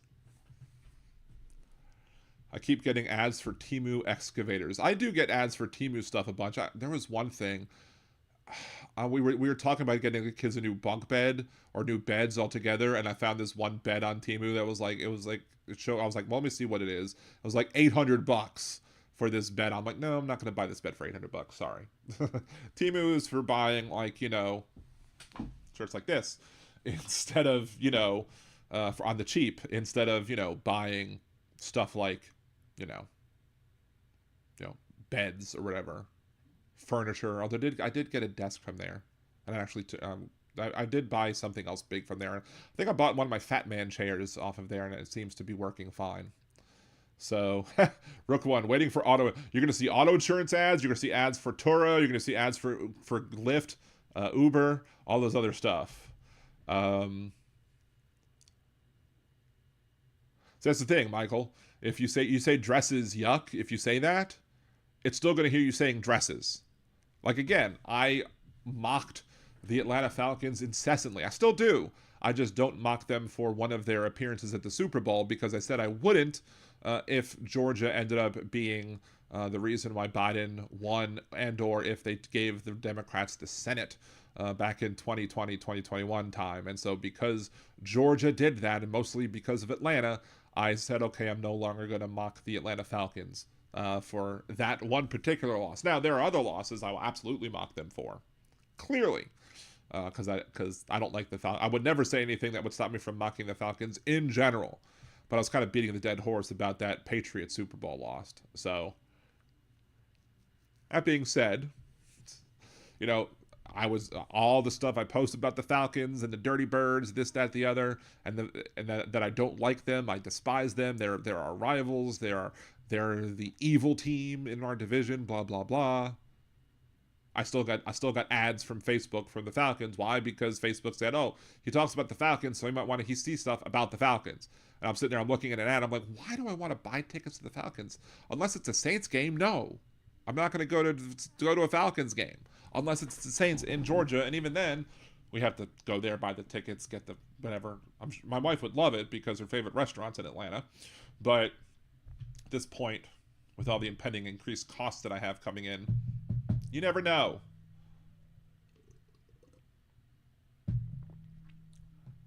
See, how do they pick where the Super Bowl would be? It seemed like New Orleans had it not too long ago. Yeah, I forget when the last time the Super Bowl was here, but it's basically the cities have to advocate for it, and then they have to show what they've done to make them a worthy city to have a Super Bowl in, like building a new stadium. Like people will build a new stadium and they'll say, hey, state government, you should help us build a new stadium because you'll get a Super Bowl here if you do. A lot of the times it's done either in domed stadiums or southern stadiums. In temperate climates, I don't know if we've seen a Super Bowl in the north in a very long time, but basically, they're gonna go to cities that are gonna be good for it, that are good for tourism, and that are not gonna enable them. Thank you, Jolie, for gifting the memberships. Appreciate you. Look at that, Michael Hunt was gifted a membership right off the bat, and Bill was also given one. Those are two names I absolutely do recognize. So appreciate you, Jolie, as it is. But yeah, they've recently done new renovations to the Superdome, even though the Superdome's an old stadium, but they've done a lot of renovations. They did a bunch of renovations in 2005, 2006 after Katrina. That year they actually played in Baton Rouge in LSU Tiger Stadium. But New Orleans has hosted, I think, the most, if not the most, one of the most amount of Super Bowls, including before the Superdome was built. I think they said that 2 of the Super Bowls were played at Tulane Stadium back before they built the dome, because the Saints used to play in Tulane Stadium before they built the dome. So, yeah, even before the dome, the people wanted to come to New Orleans because it's New Orleans. It's the food, it's the music, it's the atmosphere. People want to come to New Orleans. Even the people are still going to want to come to New Orleans despite the fact of what happened last night or this morning, because it's New Orleans. And to her credit, like there's one of the people who's the president of the city council who's running for mayor in the next election because our current mayor is term limited out. She was actually out there and she was like, I wasn't planning on going to the Sugar Bowl because it's just not my thing, but I want to help show people that it's still going to be safe to go to the Sugar Bowl. So I bought she bought her ticket today so that she could go to the Sugar Bowl tomorrow. And I don't know how much her ticket cost. I don't know how many people are letting tickets go at this point, because I'm sure most people who were here for the Sugar Bowl were planning on leaving tomorrow at some point during the day, and now they have to either not go to the Sugar Bowl or move their flight. Which, I mean, complaining about that sort of stuff just means it's easy for me to say. It's inconsequential compared to the loss of life, to the damages that were done to people, the harm done by these terrorists to the people in this city. So it's nothing compared to that. But still, apparently there were lines out the door at these hotels of people trying to extend their hotel stay by 1 extra day. You had people, and I'm sure those people are also now going to have to pay to move their plane tickets, assuming that they flew, which they probably did, because it's Georgia and Notre Dame. I'm sure all the Notre Dame people from the Notre Dame area flew. Georgia, you can still technically drive, but where are you going to find parking in New Year's Eve and for around the Sugar Bowl? It's probably going to be very difficult, so it's probably not worth it to drive in. Or maybe you stay out of town and you bring an Uber back and forth or whatever to get you the rest of the way. Or you coordinate with people and rent a car down, or rent like some sort of van or something, so only have to pay once. Whatever it is. It's going to be difficult for a lot of these people to continue to stay here. So there may very well be a lot of open tickets for the Sugar Bowl tomorrow. Who knows? Roxanne, yes, they mostly choose nice weather venues. That is true. Like when the Saints win the Super Bowl, it's in Miami. You know, you'll have one in Vegas. You'll have ones in Los Angeles. I'm sure San Diego when they had a new stadium or whatever. You'll have them all in Dallas. Yeah, it's usually they had one at the Mercedes Dome in Atlanta when they built their new dome stadium. But yeah, it's pretty much in good temperature areas. Nobody wants to be sitting and watching a Super Bowl in the middle of Lambeau Field in February. Even though Lambeau Field is Lambeau Field and it's majestic and because it's the frozen tundra of Lambeau Field, which is why you'll never see a Super Bowl in Lambeau Field. How do I feel about the Jazz being in Utah? It's ridiculous that the Jazz is in Utah. Absolutely ridiculous that Utah has kept the Jazz name for this long. Especially since when we got the Hornets, and then Charlotte wanted a new expansion team, the Charlotte got to regain their Hornets name, and we got the Pelicans. So why didn't we then get the Jazz name and let Utah get something else, like the Golden Tablets, the Utah Golden Tablets, or the Utah Bigamists, or something else? I don't know. Something pertaining to Utah life. I don't know. Hell, even happened in football. When the Ravens came to Baltimore, they changed the name from the Cleveland Browns to the Baltimore Ravens. They didn't stay the Browns, so the Browns name was available. But when they actually remade the Cleveland Browns, what they did is they turned the Ravens team into the expansion team, and it kept just the Ravens records, and then the Browns returned back to the Browns, and they were always the Browns. So their old Browns records and the new Browns records just have a big chunk in it where they don't have any records, because that's when you had the Ravens only. So they could have done the same thing. They could have made, the Utah Jazz change their names once New Orleans got a new team, or they could have just named the Utah Jazz something else and allowed New Orleans, if it ever got a basketball team again, to be named the Jazz, because that makes sense. There's nothing jazzy about Utah. This could be a fat man rant, but it's not that serious. There's nothing jazzy about Utah, and they even use Mardi Gras colors on their jerseys. Like, come on, really?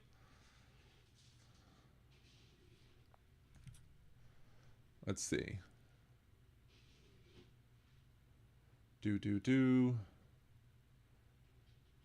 I blame DeJoy for what?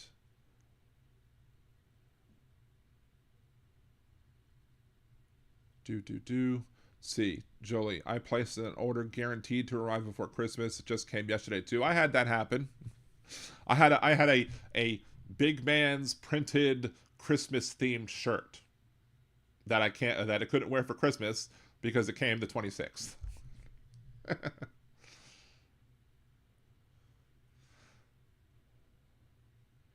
Impeccable Living. Is this sports talk? It's not necessarily sports talk, but we got into usually at the end of shows, we talk about other things. Somebody asked me about the Jazz and if I'd like the fact that they're the Jazz. And we actually got started by the whole conversation about the Sugar Bowl and the fact that the Sugar Bowl had to be moved because of the terrorist attack this morning. So we got into sports via the horrible events of 3 o'clock in the morning. Impeccable Living. Gay boredom. Wait, the Rook one. Liberal Dan, our state insect is the bee. Yeah, so it could have been the bees, the Utah bees, right?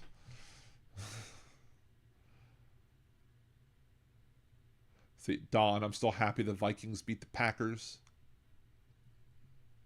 I've heard that's Impeccable Living's favorite team, the Packers. Yes, no, is this thing on? Wish I had my yeah audio, the yeah from the Who or NCIS or CSI Miami. See, yeah, nothing jazzy about Utah. The colors is an homage to the Jazz name again, which is because Jazz is from New Orleans, and the New Orleans Jazz use Mardi Gras colors, the purple, green, and gold. Sports is the most boring thing I can think of other than a baby shower. can see that. We need a t-shirt that says "Come on 2026." I do have an idea for a t-shirt that I will be selling on another site somewhat soon. I'm just have to think of the best wording of it, because I want it to be worded very well so y'all want to buy it. The Bees are a minor league baseball team. Well, true, but I mean there are teams who share names across sports. You know, there are football teams and baseball teams, or baseball teams and basketball teams that share names. So there's that. Aaron, that was wrong, Dan. I'm sure Impeccable Living liked it.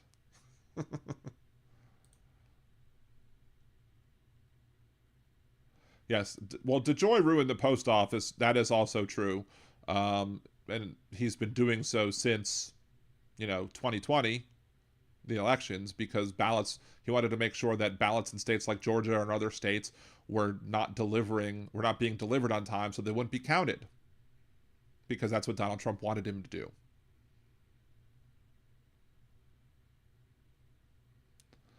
So that's what happens. You think he left? Oh well. We can ask him if he heard it next time. I mean, he was right there. He made the most boring thing that they could think of was the baby shower. He already said that. So, but it's possible. He has a new caller, not a actual phone caller, but whatever. Again, more power to him. Have as much fun as you want, as long as everyone consents. I have no issue with it. I might make a joke, like I just did, but I think everybody knows it's given in good fun. What was it? I think I've told the story on the podcast before. If I haven't, we were at Disney World in the Food and Wine Festival. The Ghirardelli, I think it's Ghirardelli chocolate booth, had all sorts of things. You could try like a drinking chocolate, and then you could buy like individual bags of chocolates, or you could buy a little tin that you could stuff as much chocolate as you wanted to. And we were having a really fun time. It was me and my wife there, and there was another couple, and there was a couple of guys. And we were all just kind of having fun, joking around, having a good time of it. At the end of the day, however many chocolates the other couple packed into the tin, I was able to pack in more chocolate than they were. And that joke just writes itself. So, let's see, true, the Cardinals were from St. Louis, baseball and football. Yep. I was having a problem. I knew that they existed, but my brain was not wanting to think of the ones that actually do exist. I know there's a basketball. I think there's a basketball one as well, maybe somewhere up north. So, see, for any of you ladies having baby showers, it's hard to find good lighting in the third trimester. There are some people who, who look beautiful through all 9 months of pregnancy. Like my wife. But, it is what it is. I got lucky. I married up. I mean, for Henry, though, Henry did make her, I mean, he was very big up front. I mean, Thomas, when he was a baby, was very chill, and it was a much more relaxing pregnancy. But Henry was just like out there and there. I'm here. So, did you hear the joke Impeccable Living? Did you like it? Or did you miss it?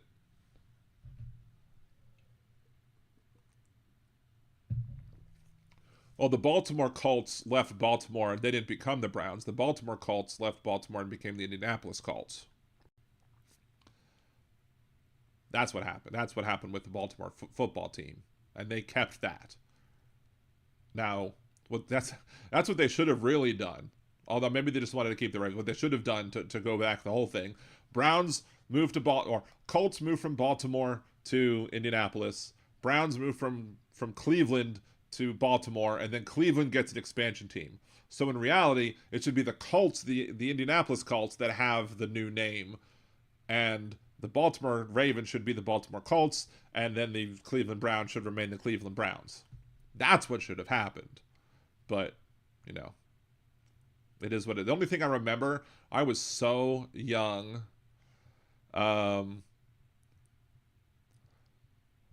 There you go. He laughed. He liked the joke. Impeccable Living laughed. Let's not talk about your wife. I see her as competition. Hey, sharing is caring, right? Um, but yeah, like the only thing I remember about the Colts leaving, or the Colts in Baltimore, was them leaving. Like, I remember I was very young, and there was a big news story with showing the Mayflower vans bringing all the Colts stuff from the Colts facility and going to Indianapolis. And that was the only thing. And so not only did we hate the Colts for that, but we also hated Mayflower. Every time I saw a Mayflower company truck, I was like, ugh. And then, so the year that the Saints won the Super Bowl, I was walking down the street from where I parked to work, and I saw a Mayflower moving truck, and I already was like, "Rah, rah, rah, rah," even though I only remember the Colts leaving, but I'll still hold a grudge because they suck. And we beat them in the Super Bowl. The Saints did, at least, so yay. Because I'm a Saints fan. I'm an Orioles fan from Baltimore, but I'm a Saints fan because I started liking the Saints before Baltimore got the Ravens.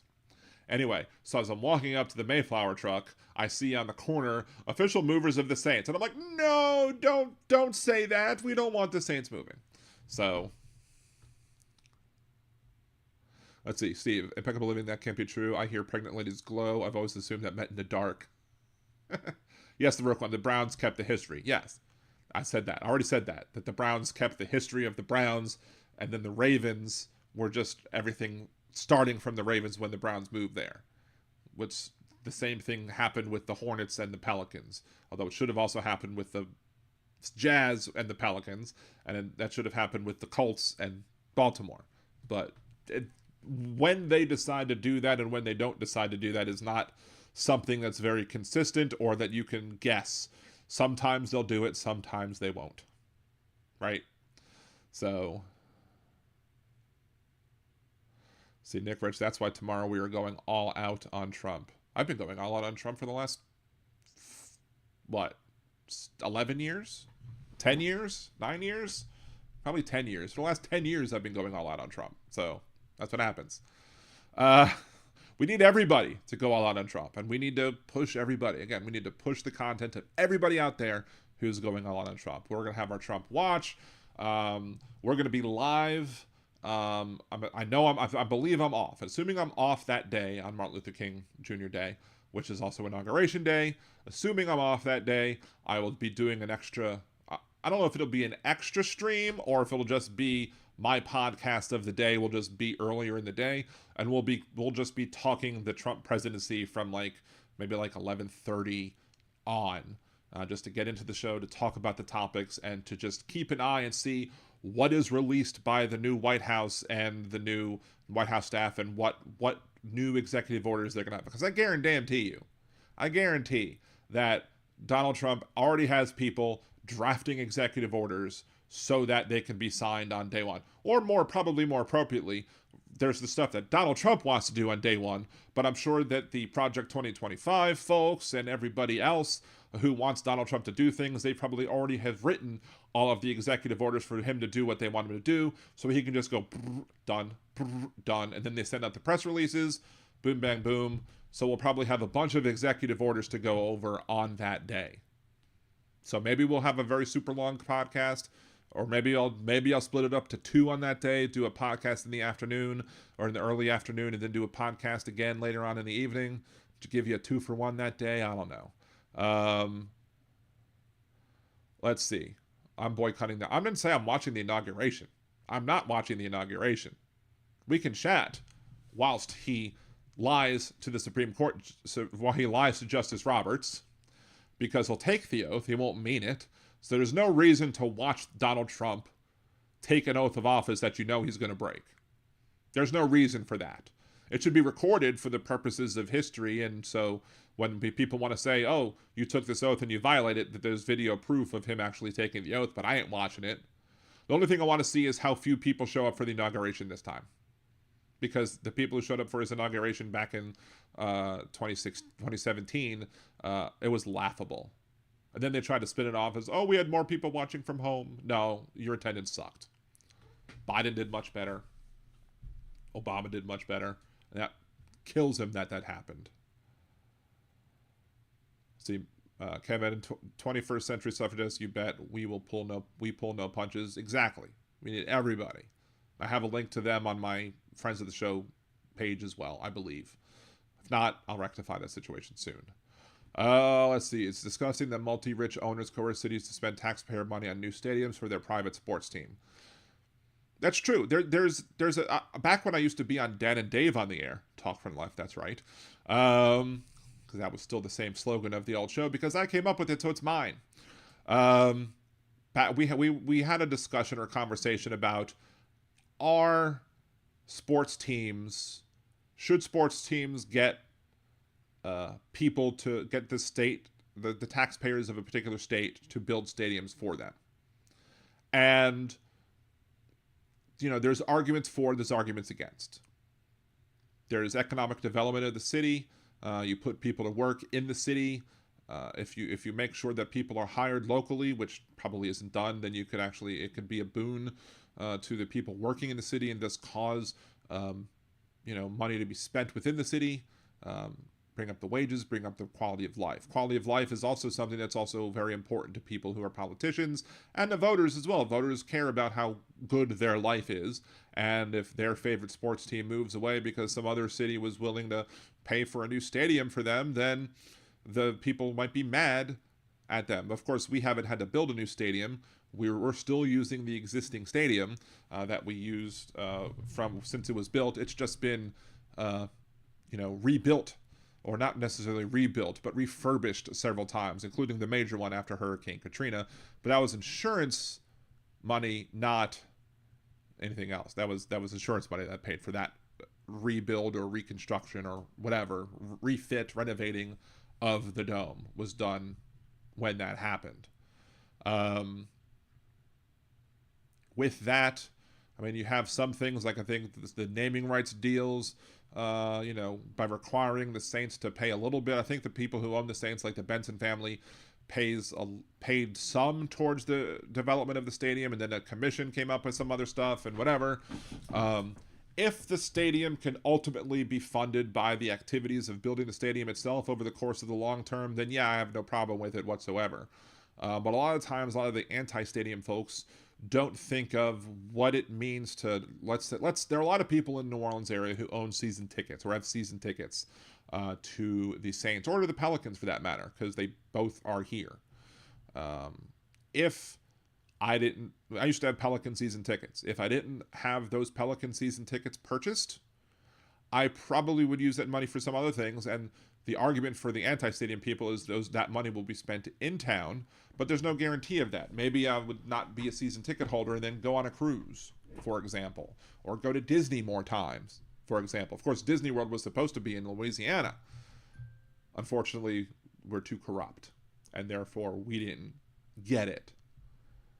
So, anyway, I see the argument on both sides. I probably lean towards the argument of, we shouldn't be paying these billionaires to build stadiums for them, that they should be able to build the stadiums themselves if they're worthy. If they are bringing up enough revenue to create the stadium, then, or if it makes sense to build a new stadium, then it should make sense that it pays for itself. And if it's paying for itself, then shouldn't the owner of the person who's using the stadium get that? Of course, with the Super Bowl, with the Superdome, it's not just the Saints that use it. They've used it for Mardi Gras parades. They use it for concerts all the time. They use it for other events. So if the owner of the Super Bowl or Superdome was or had to be the person who was the owner of the football team, then that person would be getting all that extra revenue as well, instead of the state getting the revenue when other people use the stadium, right? So you have to also take that into consideration.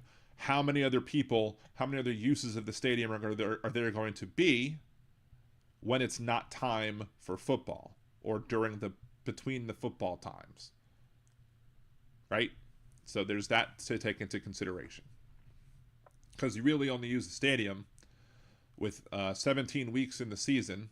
Now it used to be 16, 8 or 9 times in the regular season, and then up to 4 more times in the postseason, I think. Wild card, division, whatever, Super Bowl. Yeah.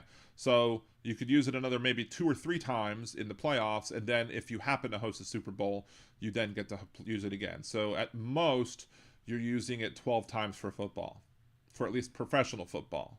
Of course, the same stadium is being used for the Sugar Bowl. So the Sugar Bowls would want this a stadium to exist in the New Orleans area as well. And the Sugar Bowl has nothing to do with the Benson family, as far as I know. I mean, maybe they do have, maybe Gail Benson now does have some ownership in it, whatever. I don't know. But whoever's in charge of the Sugar Bowl is going to want to have a stadium there, and so that might be money that goes towards the state or the city. That the pro football owner might not worry about or care about, but it still brings in money. So that's the other thing that should be taken into consideration, I guess. If you only have the thing built for football and it's only ever used for professional football, nothing else, absolutely, the owner of the football team should be the one footing that bill. But if it's other purposes to be used, if you're using it for conventions, if you're using it for high school football, for college football, for other sports events that have nothing to do with the professional team, then maybe there's an argument to be made of either splitting the cost amongst the owner, the billionaire owner of the team, and the state or the city or whatever. So, anyway, yeah, Nick, it's been a long day. It'll be midnight where I am in 39 minutes, which also basically I have stuff to do. I have 3, I think, videos to upload now that I made 3 videos to upload, and they'll be live tomorrow morning probably. So there's that. But we are going to go ahead and end the show at this point in time. Thank you for those on Twitch again, because I don't have an outro song yet. And we're not going to play the War on Christmas audio anymore. We will just be doing a hard close on this. I think in the next week or so, I'm probably going to start doing those nerdydan.com game sponsorships.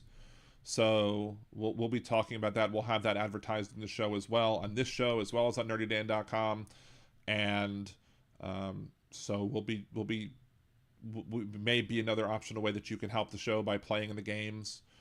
Trying to do games that everybody would want to play, and not just hyper nerdy games like I used to do Monopoly Go. I think I might still be able to do Monopoly Go, but I have to concern myself with other people doing Monopoly Go as well. We'll see. But there's other games that are up there. I've asked to be notified when they become available again, and once those games are available, it's another thing you could do. I like to find games that you could just play when you're sitting on the toilet or whatever, waiting for everything to happen. Or if you're just laying in bed, just dilly-dallying, I have nothing else better to do. But there are other games that might, be a little more nerdy that I might also try and get, depending on the money. But I'm under no illusion that I have enough people who subscribe to the show or follow the show, watch the show, that I'm going to be able to max out any of these things. So I'm probably going to wait on those things until I actually get to a point where, hey, I can actually max out these things and make a decent chunk of change from these shows. Anyway, Happy New Year to everybody. Thank you so much for joining me on this New Year's Day. All was not quiet on New Year's Day, unlike what you two said. I will be back on the air unless something big happens that requires me to come on the air, either tomorrow night or Friday or whatever, or over the weekend. I will likely not be back till Monday, same bat time, same bat channel, 8 p.m. Central, liberaldanradio.com or twitch.tv/liberaldanradio. So until then, thank y'all very much, and have a great rest of your evening, and keep your eyes out for the videos that are going to be posted tomorrow morning, and remember to share them around so that people see them as well. Especially share them on Blue Sky, because that might be a way to kill 2 birds with 1 stone. Advertise my Blue Sky account whilst advertising the YouTube channel as well, and that's the best. That's the best way to like to do things. If you're going to kill birds, kill 2 at once with 1 stone, right? Anyway, thank you so much, and have a great night. Peace.